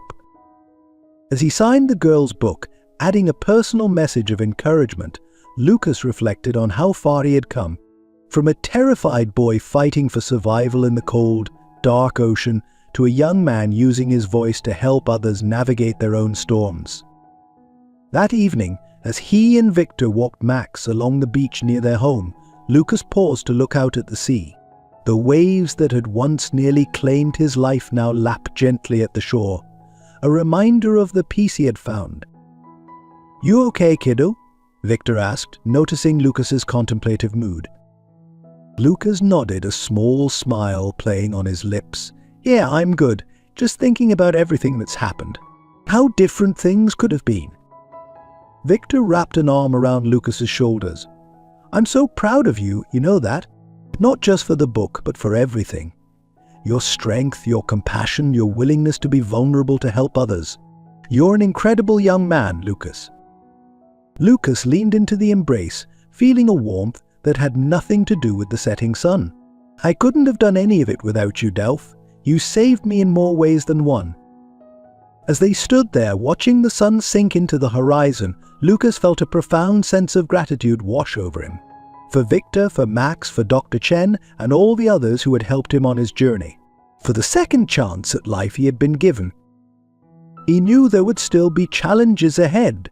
Healing was an ongoing process, and there would always be days when the memories of that terrible night threatened to overwhelm him. But he also knew that he had the strength to face whatever storms life might bring. Lucas took a deep breath, inhaling the salty sea air. The ocean that had once been a source of terror now filled him with a sense of peace and possibility. He was no longer just surviving, he was thriving, ready to embrace whatever the future might hold. As they turned to head home, Lucas cast one last look at the sea. Thank you, he whispered, not sure if he was speaking to the ocean, to fate, or to something larger than both. Then, with a lightness in his step, he walked alongside Victor, ready to write the next chapter of his story. The bustling courthouse corridor was a stark contrast to the tranquil life Lucas had grown accustomed to over the past few years. The click of heels on polished floors, the murmur of hushed conversations, and the occasional burst of a ringing phone created a cacophony that set his nerves on edge. Victor's steady presence beside him was the only thing keeping him grounded. "Are you ready for this, kiddo?" Victor asked, his voice low and reassuring. Lucas took a deep breath, straightening his tie. At 17, he looked older than his years, the weight of his experiences evident in his eyes. "As ready as I'll ever be," he replied, trying to keep the tremor out of his voice. They were here for the final hearing in the case against Lucas's biological father, David. The past year had been a whirlwind of legal proceedings, psychiatric evaluations and emotional upheavals. And now finally it was coming to an end. As they entered the courtroom, Lucas's eyes were immediately drawn to the man sitting at the defendant's table. David looked smaller than Lucas remembered, his shoulders hunched and his once imposing frame diminished by time and circumstance. When their eyes met, Lucas felt a jolt of something. Not quite fear, not quite anger, but a complex mixture of emotions he couldn't quite name. The proceedings began, a blur of legal jargon and formalities. Lucas listened with half an ear, his mind drifting back to the day he had made the decision to pursue legal action. It had been shortly after his book was published. The success of Surviving the Storm had brought Lucas's story into the public eye, and with it came renewed interest in the case. Journalists had dug up details about David's arrest and subsequent treatment, and suddenly Lucas found himself faced with a choice he never thought he'd have to make. "You don't have to do this," Victor had said when Lucas first broached the subject of pressing charges. "No one would blame you if you wanted to leave the past in the past." But Lucas had shaken his head, a determined set to his jaw. "I need to do this," he'd said, "not just for me, but for other kids who might be in similar situations. If my story can help change how the system handles cases like mine, then it's worth it." Now, sitting in the courtroom, Lucas wondered if he had made the right choice.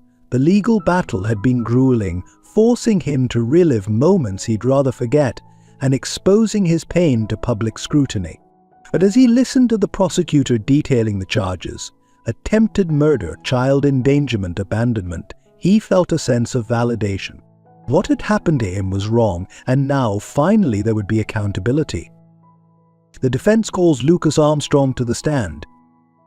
The sound of his name, his new name, the one he had chosen when Victor adopted him, snapped Lucas back to the present. With a reassuring nod from Victor, he made his way to the witness stand. As he was sworn in, Lucas caught sight of his father again. David was watching him intently, an unreadable expression on his face. For a moment, Lucas was transported back to that night on the boat, the cold wind whipping around him, his father's emotionless face the last thing he saw before hitting the water. He closed his eyes, took a deep breath, and centered himself the way Dr. Chen had taught him. The defense attorney approached, her expression carefully neutral. "Lucas, can you tell the court about your relationship with your father before the incident?" Lucas swallowed hard, his mouth suddenly dry. "It was complicated," he began. "After my mom died, things changed. My dad started drinking more, became more distant. But there were still good moments. He taught me how to fish, how to change a tire. He wasn't all bad, not then." "And on the night in question, did your father seem different to you? Agitated, perhaps, or not himself?" Lucas considered the question carefully. He was quiet, more so than usual, but I didn't think much of it at the time. "I never imagined he would," his voice trailed off, the memory still too painful to articulate fully. The questioning continued, a delicate dance of legal strategy and raw emotion. Lucas answered each question as honestly as he could, fighting to keep his voice steady. He spoke about the terror of that night, the long journey of healing, and the complex process of understanding and forgiving. "Lucas," the defense attorney said, her voice softening slightly, "you've spoken and written about forgiveness in relation to your father. Can you elaborate on that for the court?" Lucas took a moment to gather his thoughts. "Forgiveness doesn't mean forgetting or excusing what happened," he said slowly. "For me, it's been about understanding, learning about my father's mental illness, about the factors that led to that night. It's helped me see the bigger picture. I'm still angry sometimes, still hurt, but I've also learned that holding on to that anger was hurting me more than it was hurting him." As he spoke, Lucas noticed a change in his father's demeanor. David's shoulders had begun to shake, silent tears streaming down his face. It was the first real emotion Lucas had seen from him since the trial began. When it was the prosecution's turn to question him, Lucas steeled himself. Their questions were more pointed, designed to highlight the severity of David's actions and their impact on Lucas's life. As he recounted the details of that night and its aftermath, Lucas felt a strange sense of detachment, as if he were talking about someone else's life. Finally, after what felt like hours, Lucas was allowed to step down from the witness stand. As he made his way back to his seat beside Victor, he felt drained but oddly liberated. He had told his truth, faced his past head-on, and come out the other side. The rest of the trial passed in a blur. Expert witnesses testified about David's mental state, both at the time of the incident and now. Character witnesses spoke about the man David had been before his illness took hold. Through it all, Lucas watched and listened, trying to reconcile the man he saw in the courtroom with the father he remembered. When it came time for David to take the stand, Lucas found himself holding his breath. This was the moment he had both dreaded and longed for, to hear, in his father's own words, an explanation for that terrible night. David's voice was rough with emotion as he began to speak. "I can't undo what I did," he said, his eyes fixed on Lucas. "I can't take away the pain I caused my son. All I can do is try to explain and to ask for forgiveness that I know I don't deserve." He went on to detail his struggle with bipolar disorder, the spiral that had led to that fateful night, and the years of treatment and therapy that had followed. "I was sick," he said, "but that's not an excuse. It's an explanation, but it doesn't justify what I did." "Lucas," he said, turning to face his son directly, "I am so sorry. You deserved better than what I gave you." Lucas felt tears pricking at his eyes, a lump forming in his throat. He had imagined this moment so many times, had rehearsed what he would say or do. But now, faced with his father's raw emotion and genuine remorse, he found himself at a loss. As the trial drew to a close, the tension in the courtroom was palpable. The jury filed out to deliberate, leaving Lucas, Victor, and the rest of the attendees to wait in anxious silence. Lucas found himself unable to sit still, pacing the corridor outside the courtroom. "Whatever happens in there," Victor said, placing a comforting hand on Lucas's shoulder, "I want you to know how proud I am of you. You've shown incredible strength and maturity throughout this whole process." Lucas managed a small smile. "Thanks, Dad. I couldn't have done it without you." The wait seemed interminable, but finally, after several hours, word came that the jury had reached a verdict. As they filed back into the courtroom, Lucas felt his heart pounding in his chest. The judge's voice rang out clear and firm as she read the verdict. David was found guilty of attempted murder and child endangerment, but with a recommendation for continued psychiatric treatment rather than traditional incarceration. The sentence, 5 years in a secure mental health facility, followed by intensive outpatient treatment and monitoring. As the judge detailed the terms of the sentence, Lucas felt a complex mix of emotions wash over him. Relief that justice had been served, sadness for the years lost, and a glimmer of hope that perhaps with proper treatment, his father could find a path to redemption. After the court was adjourned, Lucas found himself face to face with his father for the first time in years. David, flanked by guards, looked at Lucas with eyes full of regret and something else, pride.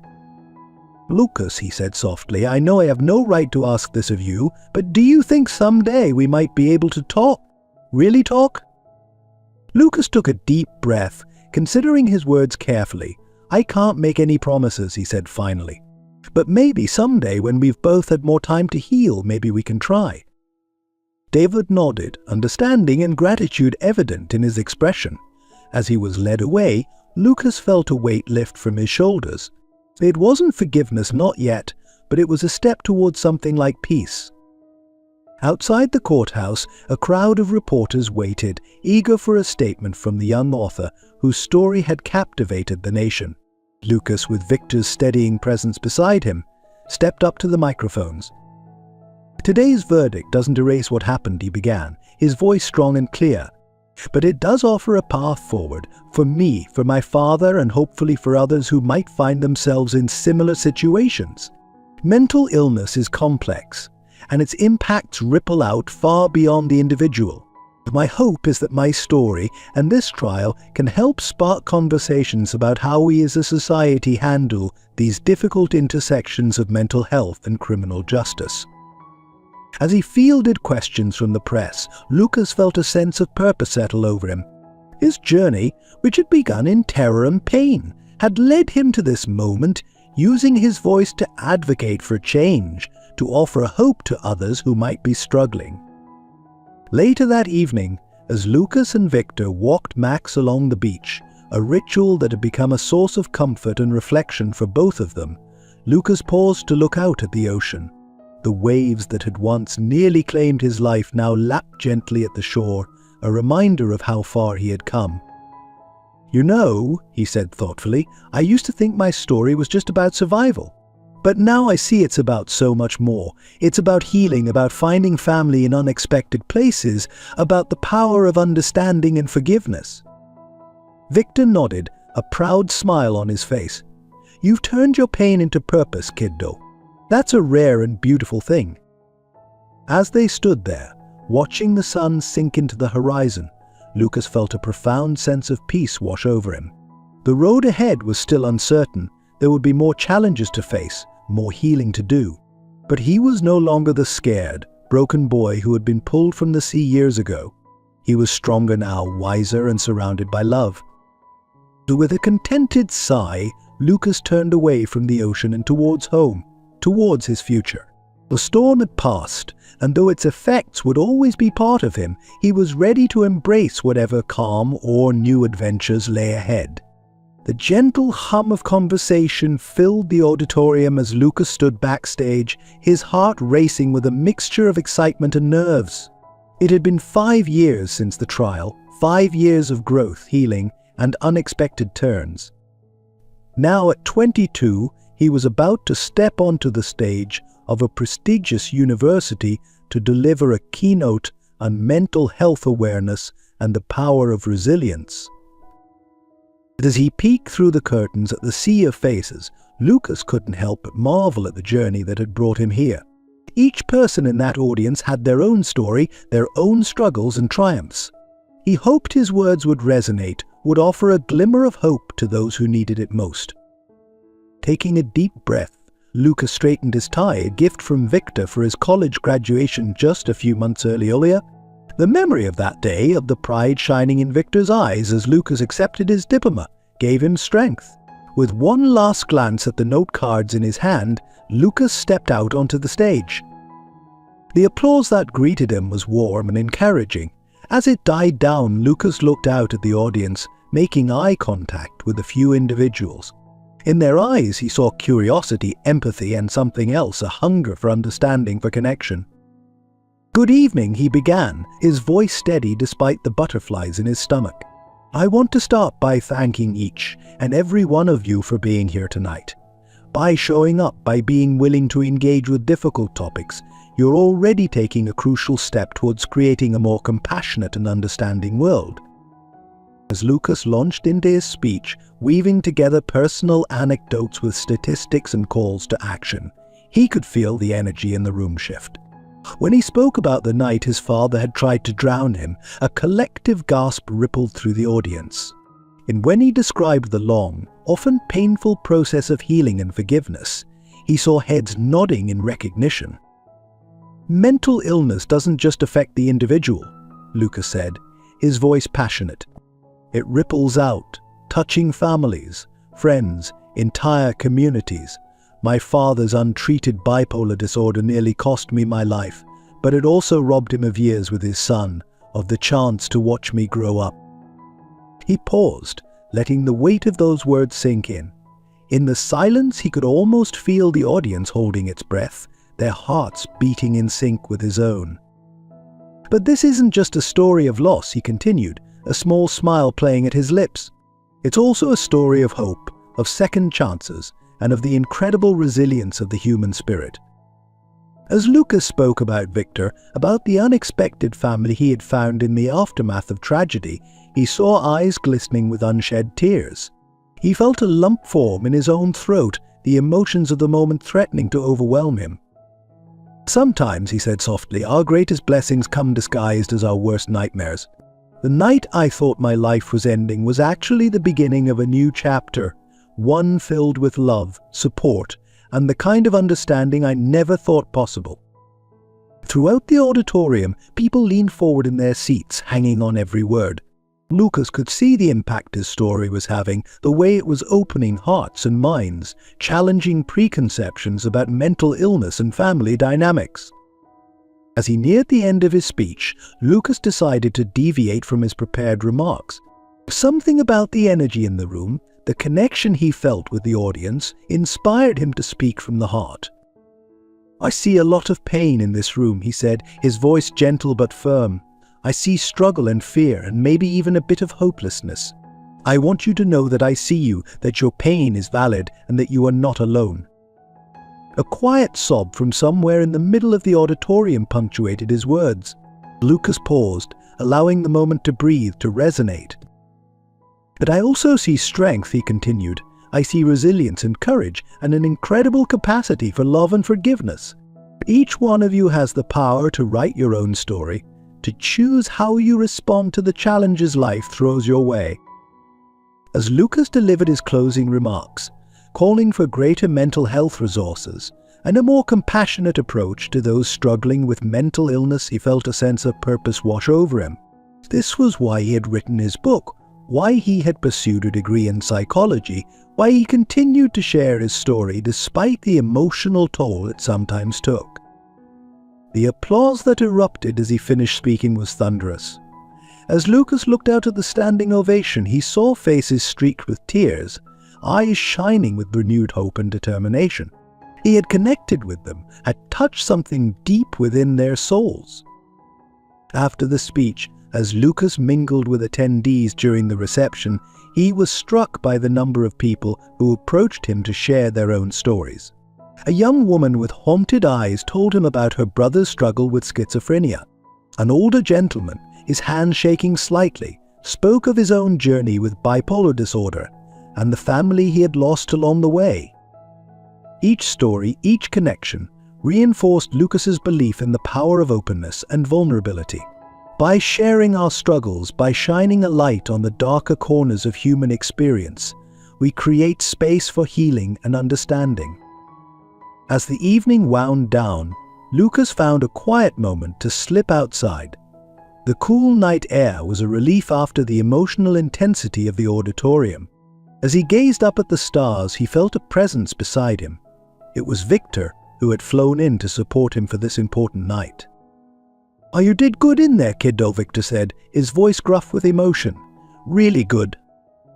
Lucas leaned into his father's embrace, feeling the same sense of safety and love that had helped him heal all those years ago. "Thanks, Dad. I couldn't have done any of this without you." As they stood there in comfortable silence, Lucas reflected on the journey that had brought him to this moment. The scared, broken boy who had been pulled from the sea seemed like a distant memory. In his place stood a young man with purpose, with a voice that could make a difference in the world. The road ahead was still uncertain. There would be more challenges to face, more stories to tell, more minds and hearts to open.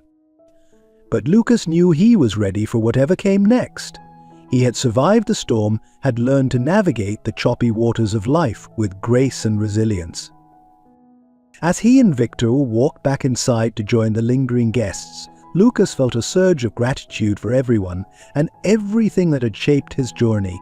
The pain, the love, the struggles, and the triumphs, all of it had led into this moment of connection and purpose.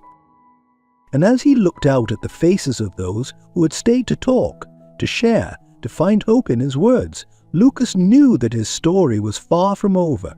It was, in many ways, just beginning. Dear readers, as we come to the end of this chapter in Lucas's life, I can't help but wonder, how has his journey resonated with you? Have you ever found strength in unexpected places or discovered a silver lining in your darkest moments? Lucas's story reminds us that even in our most challenging times, there is hope for healing and growth. Perhaps you faced your own storms or supported a loved one through theirs. Maybe you've grappled with forgiveness or struggled to understand the complexities of mental health. Whatever your experience, know that your story matters too. As we reflect on Lucas's transformation from a frightened boy to a compassionate advocate, let's consider how we can bring more understanding and empathy into our own lives and communities. What small step could you take today to support mental health awareness or to reach out to someone who might be struggling? Remember, every act of kindness, every moment of vulnerability, and every effort to understand can create ripples of change.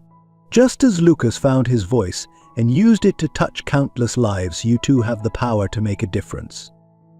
Thank you for joining us on this emotional journey. Your engagement, your empathy, and your willingness to explore these complex issues alongside Lucas make stories like this possible. Together we can continue to break down stigmas, build bridges of understanding, and create a world where everyone feels seen, heard, and supported. What part of Lucas's story touched you the most? How has it inspired you to view your own challenges differently? Share your thoughts and experiences in the comments below. Your voice matters, and your story could be the light someone else needs to find their way through the storm. The sun was setting over the city skyline as Lucas stood on the balcony of his apartment, a steaming cup of coffee in his hands. At 25, he had accomplished more than he ever thought possible. His second book, Beyond the Storm: Building Resilience in the Face of Adversity, had just hit the bestseller list, and his work as a mental health advocate had taken him around the world. Tonight, his mind was focused on a more personal matter. Tomorrow, he would be meeting his biological father, David, for the first time since the trial. The decision hadn't come easily. It had taken years of therapy, countless conversations with Victor, and deep soul searching to reach this point. As if summoned by his thoughts, Lucas's phone buzzed with a text from Victor. "You okay, kiddo? Remember, I'm here if you need me." Lucas smiled, warmth spreading through his chest. No matter how old he got, Victor's unwavering support never failed to comfort him. He typed back a quick reply, "I'm good, Dad, just a little nervous. Thanks for always having my back." Turning back to the cityscape before him, Lucas reflected on the journey that had led him to this moment as a moment. The years following the trial had been filled with growth and challenges. He had thrown himself into his studies, graduating at the top of his class with a degree in psychology. His work with various mental health organizations had opened his eyes to the widespread impact of untreated mental illness, strengthening his resolve to make a difference. But even as he built a life he was proud of, the unresolved questions about his past lingered. What had become of his father? Had the treatment helped? Could there ever be a way forward for them? The decision to reach out had come gradually. It started with updates from David's doctors, passed along through his lawyer. Reports of progress, of medication compliance, of genuine remorse and a desire to make amends. Then came the letters, hesitant at first, full of apologies and explanations, but eventually evolving into real communication. Lucas had been wary, of course. The memory of that terrible night still haunted him occasionally. But as he read his father's words, he began to see glimpses of the man he remembered from his early childhood, before the illness had taken hold, before their world had shattered. A soft whine drew Lucas from his reverie. Max, now an elderly dog with a greying muzzle, nudged his hand gently. Lucas scratched behind the dog's ears, grateful for the grounding presence of his longtime companion. "What do you think, boy?" he murmured. "Am I doing the right thing?" Max's tail thumped against the floor, his dark eyes full of unconditional love. Lucas chuckled softly. "Yeah, I think so too." As the last rays of sunlight faded from the sky, Lucas made his way back inside. He had an early morning ahead of him, and he wanted to be well rested for the emotional day to come. The cafe was quiet when Lucas arrived the next morning, just a few early risers sipping their coffees and tapping away on laptops. He chose a table near the back, positioning himself so he could see the door. His hands shook slightly as he arranged and rearranged the sugar packets on the table, a nervous habit he thought he'd outgrown. The bell above the door chimed and Lucas's head snapped up. There, looking older and more fragile than he remembered, stood David. Their eyes met across the room, and for a moment time seemed to stand still. David approached slowly, as if afraid Lucas might bolt at any sudden movement. "Lucas," he said softly, his voice thick with emotion. "Thank you for agreeing to meet me." Lucas nodded, gesturing to the chair across from him. As David sat down, Lucas took a moment to really look at his father. The years hadn't been kind, there were new lines etched into his face, and his hair had gone completely grey. But his eyes were clear, present in a way Lucas didn't remember from his later childhood. "You look good," David said, breaking the awkward silence. "I've been following your work, your books. I'm so proud of everything you've accomplished." The words hit Lucas like a physical blow. Pride. It was something he had always craved from his father, something he had given up hoping for long ago. Now hearing it, he wasn't sure how to respond. "Thank you," he managed finally. "It hasn't been an easy road, but I'm grateful for where it's led me." They lapsed into silence again, both men sipping their coffees and gathering their thoughts. It was David who spoke first, his voice low and filled with regret.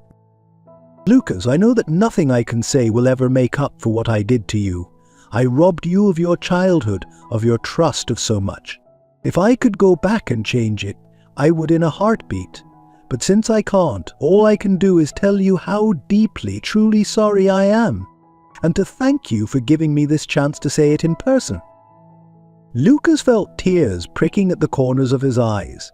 He had imagined this moment so many times, had rehearsed what he would say. But now, faced with his father's raw emotion and genuine remorse, he found himself at a loss for words. "I spent a long time hating you," Lucas said finally, his voice barely above a whisper. "And then a long time trying not to feel anything at all. It's taken years of therapy and support to get to a place where I could even consider having this conversation." David nodded, pain etched across his features. "I understand.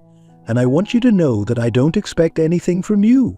If after today you decide you never want to see me again, I'll respect that. I needed you to know how sorry I am and how much I love you despite everything." The words hung in the air between them, heavy with years of unspoken emotions. Lucas took a deep breath, centering himself the way Dr. Ken had taught him all those years ago. "I can't promise you anything," he said slowly. "I don't know if we can ever have a real relationship, or if I'll ever be able to fully forgive you. But I'm willing to try, to take it one day at a time and see where it leads." The relief and gratitude on David's face was palpable. "That's more than I deserve," he said, his voice choked with emotion. "Thank you, Lucas, truly." As they continued to talk, cautiously at first, but with growing ease, Lucas felt something shift inside him. It wasn't forgiveness, not yet, but it was a step towards understanding, towards healing a wound that had been festering for far too long. When they finally parted ways with a tentative plan to meet again in a few weeks, Lucas felt lighter somehow. As if by facing this final demon from his past, he had freed himself from a burden he didn't even know he was carrying. Walking home through the bustling city streets, Lucas pulled out his phone and dialed a familiar number. Victor answered on the second ring. "Hey, Dad," Lucas said, a small smile playing at his lips. "Got time for a coffee? I could use someone to talk to." Victor's warm chuckle came through the line. "For you, kiddo, always. I'll meet you at our usual spot in 15. As Lucas navigated the crowded sidewalks, he felt a sense of peace settle over him. The road ahead was still uncertain, the relationship with his biological father a fragile newborn thing. But he wasn't facing it alone. He had Victor, his rock and his true father, in every way that mattered. He had his friends, his work, and the strength he had built within himself. The storm that had nearly destroyed him as a child had also forged him into the man he was today, resilient, compassionate, and always striving to turn his pain into purpose. As he walked towards his meeting with Victor, Lucas felt ready for whatever the future might hold. He had weathered the worst of the storm, and now, finally, he was learning to dance in the rain. The warm summer breeze rustled through the leaves as Lucas stood at the entrance of the community center, a stack of flyers in his hands. At 30, he had become a well-known figure in the world of mental health advocacy, but today's event felt more personal than most. It was the grand opening of the Second Chance Center, a facility dedicated to supporting families affected by mental illness. Lucas took a deep breath, scanning the growing crowd. He spotted Victor chatting with some of the center's staff, his silver hair catching the sunlight. Nearby, Emma, Na's fiancée, was arranging refreshments, her smile bright as she greeted early arrivals. And there, standing slightly apart from the others, was David. The sight of his biological father still brought a complex mix of emotions, but the sharp pain of the past had dulled to a manageable ache. Over the past 5 years, they had slowly, cautiously rebuilt a relationship. It wasn't perfect, and there were still moments of tension and unresolved hurt, but it was something neither of them had thought possible in the dark days after the trial. As if sensing Lucas's gaze, David looked up. Their eyes met, and David offered a small, hesitant smile. Lucas nodded in acknowledgement, feeling a familiar tightness in his chest. He was glad David had come, even if his presence added extra layer of complexity to an already emotionally charged day. "You ready for this, kiddo?" Victor's voice broke through Lucas's thoughts as he approached, placing a supportive hand on his shoulder. Lucas smiled, leaning into the touch. "As ready as I'll ever be. Thanks for being here, Dad." Victor's eyes crinkled with pride and love. "Wouldn't miss it for the world. This center is going to change lives, Lucas. You should be incredibly proud." As the clock struck noon, Lucas made his way to the small podium set up near the center's entrance. The crowd quieted, all eyes turning to him. He cleared his throat, suddenly feeling like that nervous teenager giving his first speech all over again. "Good afternoon, everyone," he began, his voice steady despite the butterflies in his stomach. "Thank you all for being here today to celebrate the opening of the Second Chance Center. This facility represents more than just bricks and mortar. It's a symbol of hope, of resilience, and of the power of understanding and support." As Lucas continued his speech, he found himself scanning the faces in the crowd. There were mental health professionals, community leaders, and donors who had helped make the center a reality. But more importantly, there were families, parents, children, siblings, all touched in some way by the impact of mental illness. I stand before you today not just as an advocate or an author, but as someone who has lived the reality of loving someone with mental illness, Lucas said, his voice softening.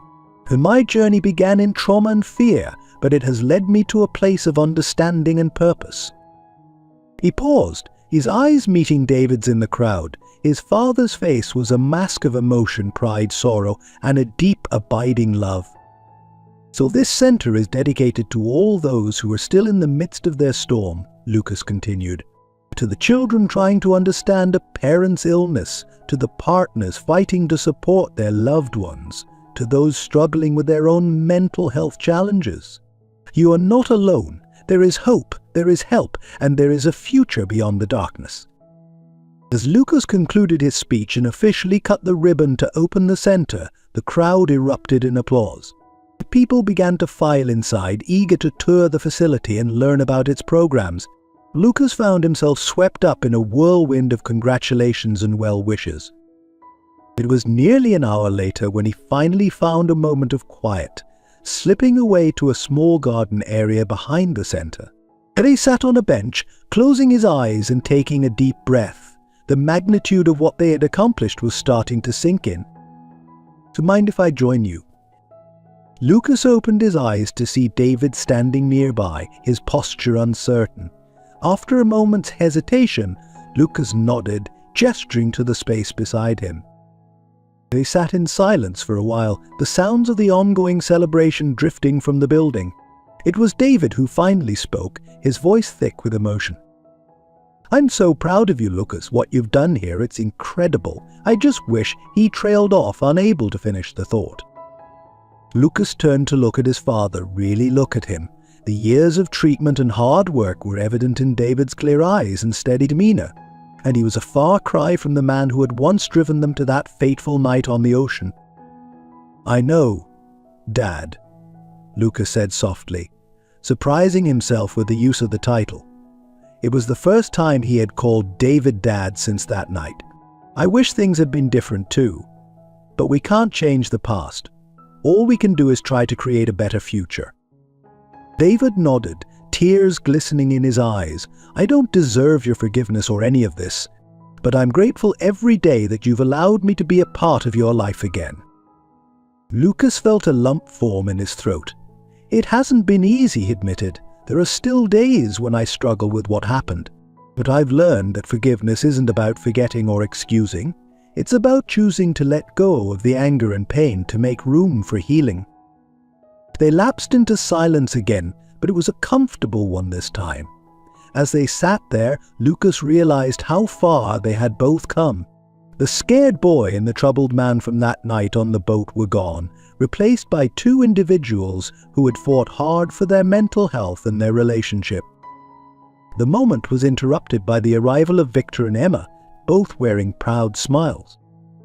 "There you are," Emma said, her eyes sparkling.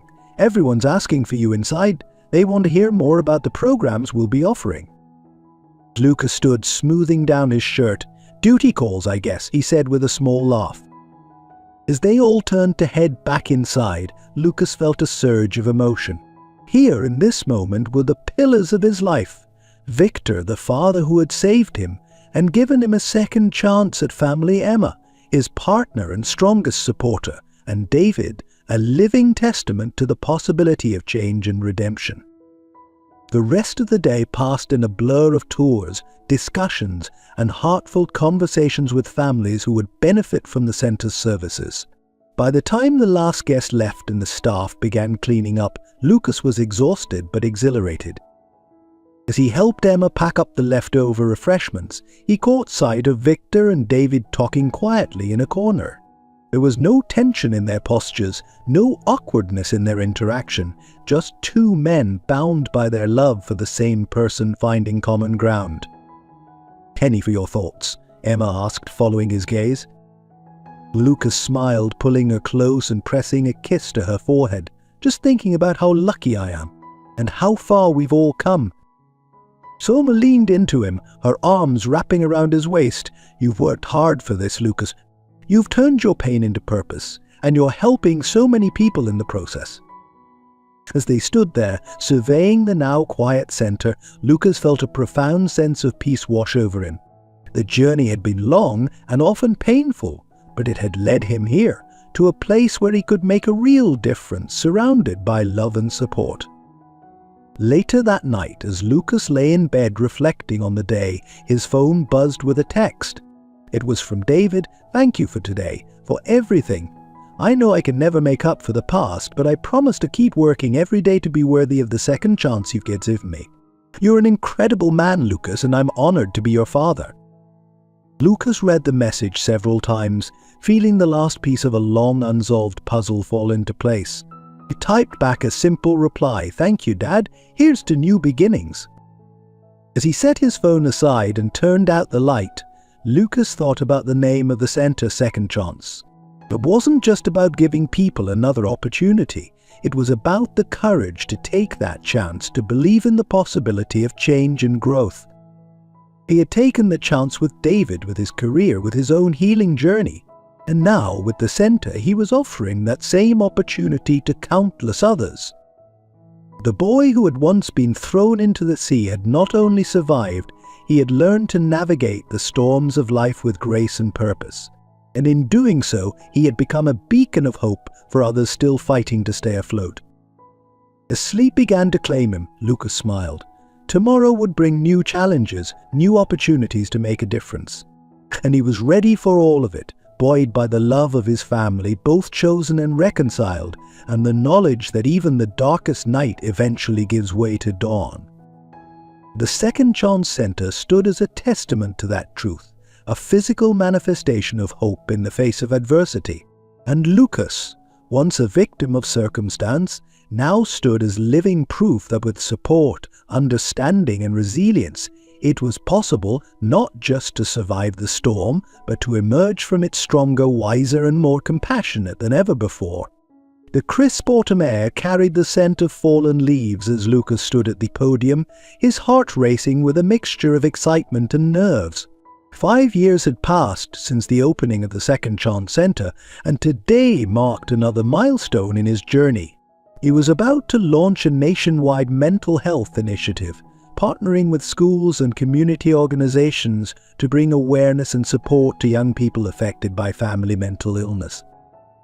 As he looked out at the sea of faces before him, politicians, educators, mental health professionals, and families touched by his work, Lucas felt a profound sense of purpose.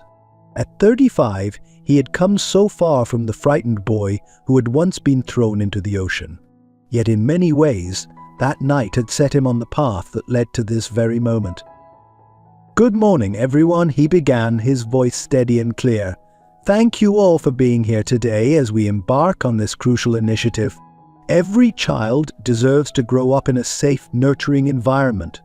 But for those of us who have experienced the impact of mental illness in our families, we know that the reality is often far more complex." As Lucas spoke, he couldn't help but reflect on his own journey. The years of therapy, the struggle to trust again, the gradual process of rebuilding his relationship with David, all of it had shaped him into the advocate he was today. "This initiative isn't just about education or awareness," he continued, his passion evident in every word. "It's about breaking the cycle of silence and shame that too often surrounds mental illness. It's about giving children the tools to understand and cope with their experiences and providing families with the support they need to heal and thrive." From the corner of his eye, Lucas caught sight of Victor and Emma in the front row, their faces beaming with pride. Beside them sat David, older now, but with clear eyes and a gentle smile.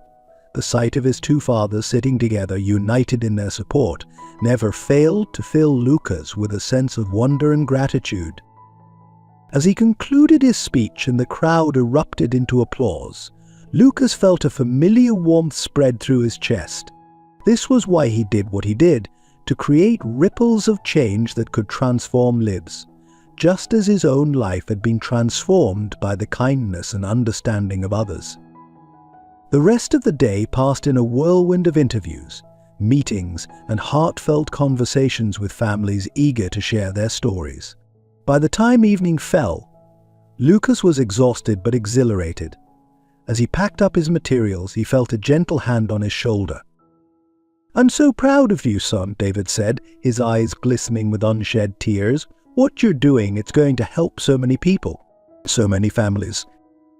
Lucas felt a lump form in his throat. Even after all these years, moments like these with David still carried an emotional weight. "Thanks, Dad," he said softly. "I couldn't have done any of this without you, without our story." David nodded, understanding the complexity behind those words. Their journey of reconciliation hadn't been easy, but it had been crucial to his healing and his mission to help others. As they walked out of the conference center together, they were joined by Victor and Emma. The four of them made their way to a nearby restaurant, falling into easy conversation about the day's events and future plans for the initiative. Over dinner, Lucas found himself marveling at the family he had built: Victor, his adoptive father and unwavering support; Emma, his wife and partner in both life and work; and David, a living testament to the possibility of change and redemption. It was a family forged through adversity, bound together by love, understanding, and a shared commitment to making a difference. "You know," Emma said, reaching out to squeeze Lucas's hand, "I was thinking about the first time I met you, back in high school. If someone had told me then that we'd be here doing all of this, I'm not sure I would have believed them." Lucas smiled, remembering the shy, guarded boy he had been. "I'm not sure I would have believed it either," he admitted. "But that's the thing about life, isn't it? You never know where it's going to take you." Victor raised his glass in a toast. "To unexpected journeys," he said, his voice warm with affection, "and to the strength it takes to navigate them." As they clinked glasses, Lucas felt a wave of emotion wash over him, and he thought about all the twists and turns that had led him to this moment, the tragedy that had nearly broken him, the love that had saved him, and the purpose he had found in helping others. Later that night, as Lucas stood on the balcony of his hotel room, looking out over the city lights, he reflected on the day's events. The initiative he had launched was ambitious, with the potential to impact thousands of lives across the country. It was a responsibility he didn't take lightly, but one he felt ready to shoulder. His phone buzzed with a text from Dr. Chen, his former therapist and now a close friend and advisor. "Watched your speech online. You've come so far, Lucas. Remember, your story is a beacon of hope for others still finding their way through the storm." Lucas smiled, typing back a heartfelt thank you. Dr. Chen had been instrumental in his healing journey, helping him navigate the complex emotions surrounding his past and his relationship with David. Her words reminded him of how far he had come and how much further he still hoped to go. As he prepared for bed, Lucas's mind drifted to the future. There were still challenges ahead: expanding the initiative, continuing to advocate for mental health reform, balancing his public life with his personal one. But for the first time in a long while, he felt truly ready for whatever lay ahead. The boy who had once been thrown into the sea had not only learned to swim, he had become a lifeguard, reaching out to others still struggling in the waters of family mental illness. And in doing so, he had found a sense of purpose and fulfillment beyond anything he could have imagined. As sleep began to claim him, Lucas smiled. Tomorrow would bring new opportunities to make a difference, new stories to hear, new lives to touch. And he was ready for all of it, buoyed by the love of his family, the strength of his experiences, and the unwavering belief that even in the darkest of times, hope could be found. The journey wasn't over. In many ways, it was just beginning. But Lucas knew that whatever storms lay ahead, he had the tools, the support, and the resilience to weather them. And in doing so, he would continue to light the way for others, turning the pain of his past into a beacon of hope for the future.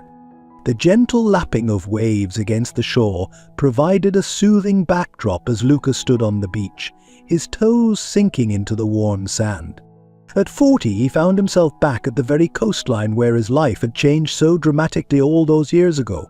But this time he wasn't alone. Beside him stood his 10-year-old daughter, Lily, her curly hair whipping in the ocean breeze. Her small hand was clasped tightly in his, a gesture of both comfort and connection. This trip had been months in the planning, a carefully considered decision made with Emma's support and guidance from Dr. Chen. "Is this where it happened, Dad?" Lily asked, her voice quiet but steady. Lucas nodded, swallowing past the lump in his throat. "Yes, sweetheart. This is where your grandfather, where David tried to hurt me." Lily's grip on his hand tightened. They had been slowly introducing her to the full story of Lucas's past, answering her questions with age-appropriate honesty. Today marked the first time they had visited this place together, a step in helping Lily understand her family's complex history. "Were you scared?" she asked, her big brown eyes looking up at him with a mixture of curiosity and concern. Lucas crouched down to her level, meeting her gaze. "I was terrified," he admitted. "It was the scariest moment of my life. But you know what? It also led me to some of the best things in my life, to Grandpa Victor, to the work I do now, and eventually to your mom and you." Lily considered this for a moment, her young face scrunched in thought. "Is that why you always say that bad things can sometimes lead to good things?" A smile tugged at Lucas's lips. "That's exactly why, Lilybug. Life isn't always easy, but how we choose to respond to the hard times can shape our whole future." As they stood there, watching the waves roll in, Lucas marveled at the resilience of children. Lily had taken in the story of his past with a maturity beyond her years, asking thoughtful questions and showing a deep empathy for both Lucas and David. "Dad," Lily's voice broke through his thoughts, "can we go see Grandpa David now?" Lucas nodded, feeling a familiar mix of emotions at the thought of seeing his biological father. Their relationship had continued to evolve over the years, marked by honest conversations, shared therapy sessions, and a mutual commitment to healing. David had become a doting grandfather to Lily, his interactions with her always supervised but filled with genuine love and remorse for the past. They made their way off the beach and to the car, where Emma was waiting. Her smile was warm but tinged with concern as she took in Lucas's expression. "How did it go?" she asked softly as Lily clambered into the back seat. "Better than I expected," Lucas replied, leaning in to kiss her cheek. "She's an amazing kid, Em, so understanding, so compassionate." Emma's eyes shone with pride. "She takes after her dad that way." The drive to the assisted living facility, where David now resided, was filled with Lily's chatter about what she wanted to tell her grandfather. At 70, David's health had begun to decline, but his mind remained sharp, focused on making the most of the time he had left. As they walked through the facility's gardens, Lucas felt the familiar tightening in his chest that always accompanied these visits. But it was tempered now by a deep understanding of the journey they had all taken to reach this point. David's face lit up as he saw them approach, his smile widening as Lily ran ahead to give him a careful hug. "There's my favorite storyteller," he said, his voice rougher than it once was but still warm. "Have you come to share another adventure with your old grandpa?" As Lily launched into a vivid retelling of their beach visit, Lucas and Emma settled onto a nearby bench. Lucas watched the interaction between his daughter and his father, marveling at the healing power of time and forgiveness. "You okay?" Emma asked softly, her hand finding his. Lucas nodded, giving her hand a squeeze. "Yeah, I am. It's still surreal sometimes seeing them together. But it's good. It's part of our story." As the afternoon wore on, Lucas found himself reflecting on the journey that had brought them all to this moment. The scared boy thrown into the sea had become a man dedicated to helping others navigate their own storms. The father who had once caused so much pain was now a repentant grandfather, cherishing every moment with the family he had nearly lost. Later, as they said the goodbyes and promised to visit again soon, David pulled Lucas aside. "I know I've said it 1,000 times," he began, his eyes glistening, "but I'm so proud of you, son. The man you've become, the father you are to Lily, it's more than I ever deserved." Lucas felt the familiar sting of tears. "Thank you, Dad," he said softly.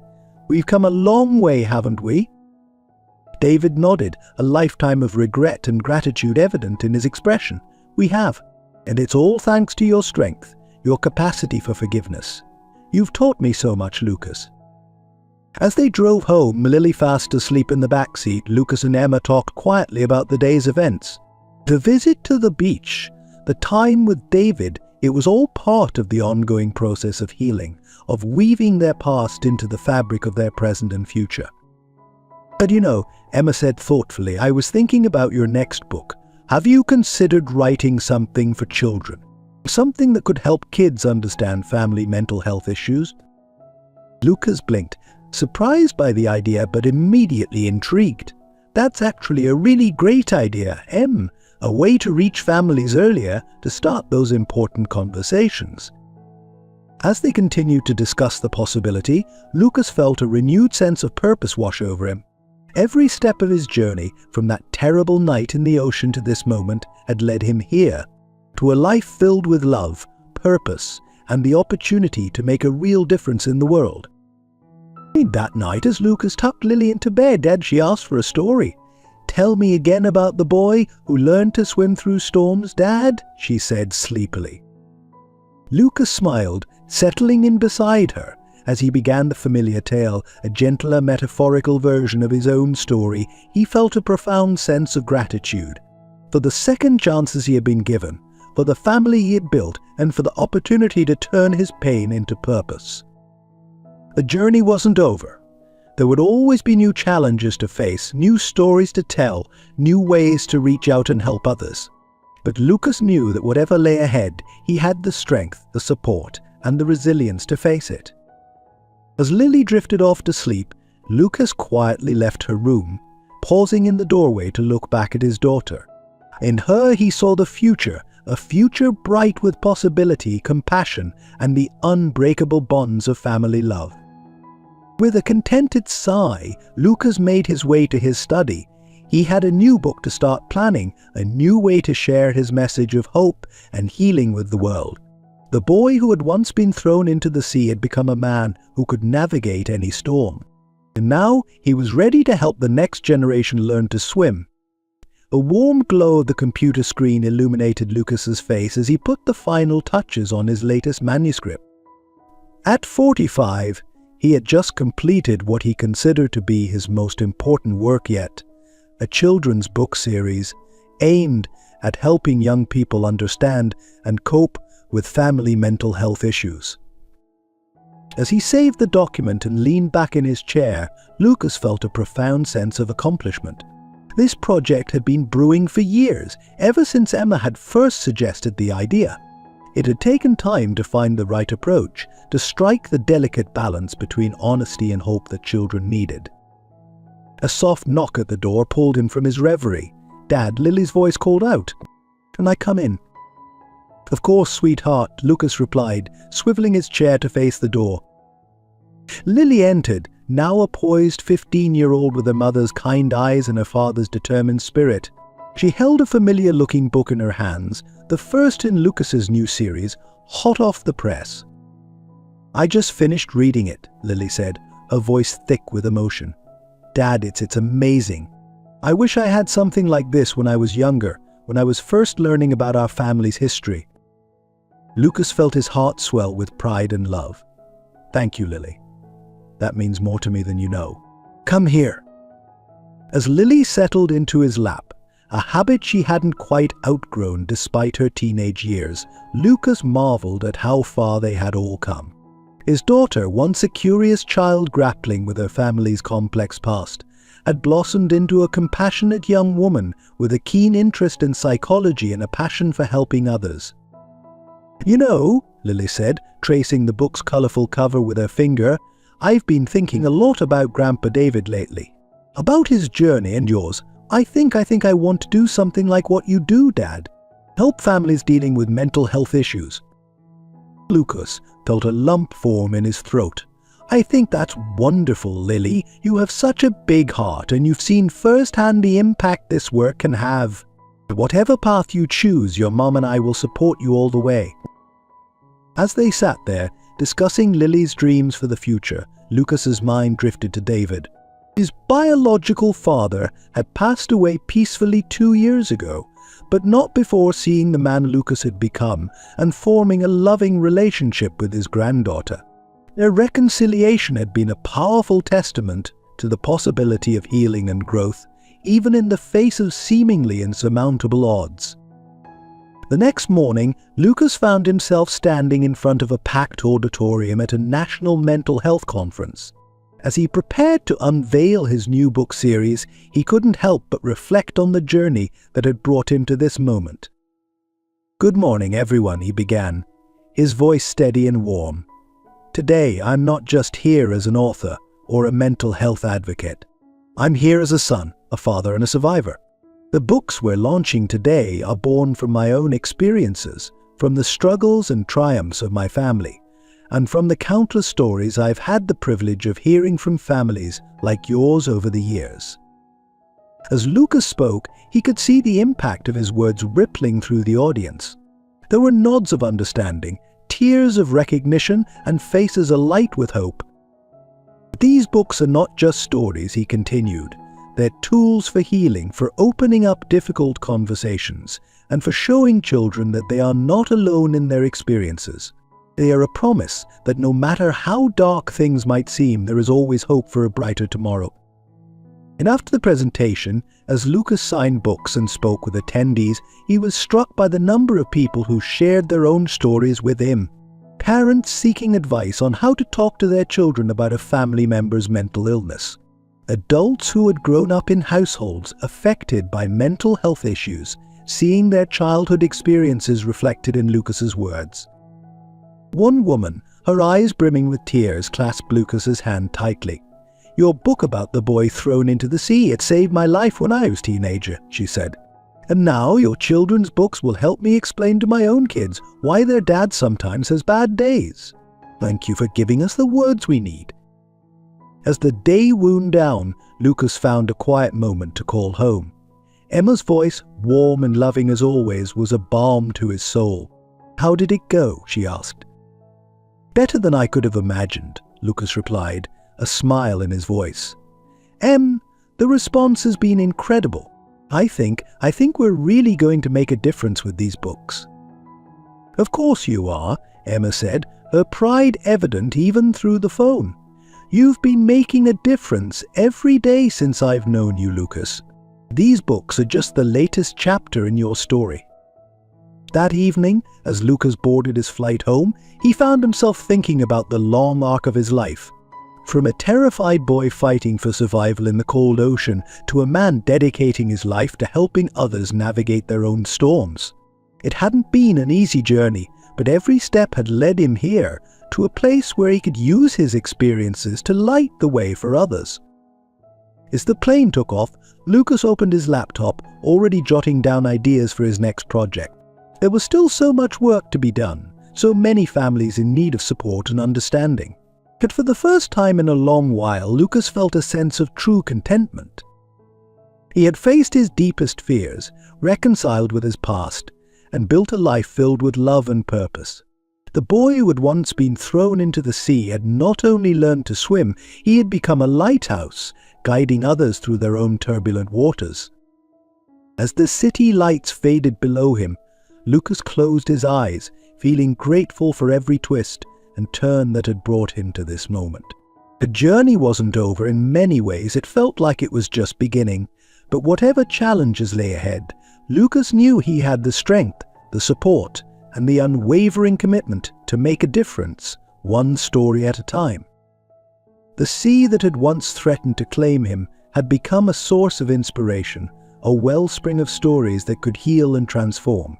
And Lucas, once a victim of circumstance, now stood as a living testament to the power of resilience, forgiveness, and the enduring strength of the human spirit.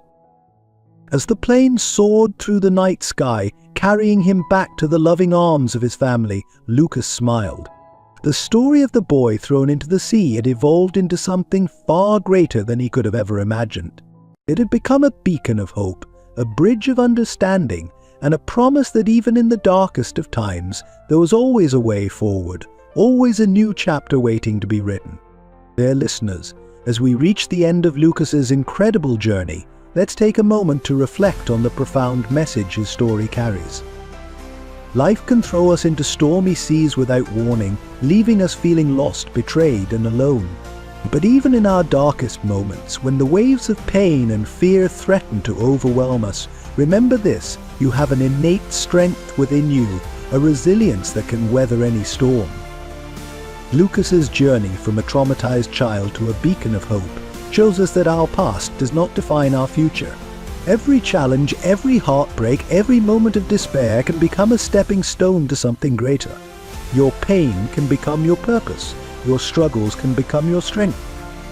To those of you fighting your own battles, feeling the weight of family mental illness, or grappling with betrayal, you are not alone. For your story matters. Your pain is valid, but know this: healing is possible. Forgiveness, even in the face of unimaginable hurt, can set you free. Remember, the same sea that threatens to drown you can become the source of your greatest inspiration. The darkest night eventually gives way to dawn, and sometimes the most beautiful chapters of our lives begin with the words "I survived." You have the power to rewrite your story, to turn your tears into triumphs, your scars into stars that guide others. Like Lucas, you too can become a lighthouse, illuminating the path for those still lost in the storm. So stand tall, brave heart. Embrace your journey with all its twists and turns. For in your resilience, in your capacity to love and forgive, in your determination to rise above the waves, therein lies your true strength, your true beauty. You are not just surviving, you are writing a story of hope, healing, and the indomitable human spirit.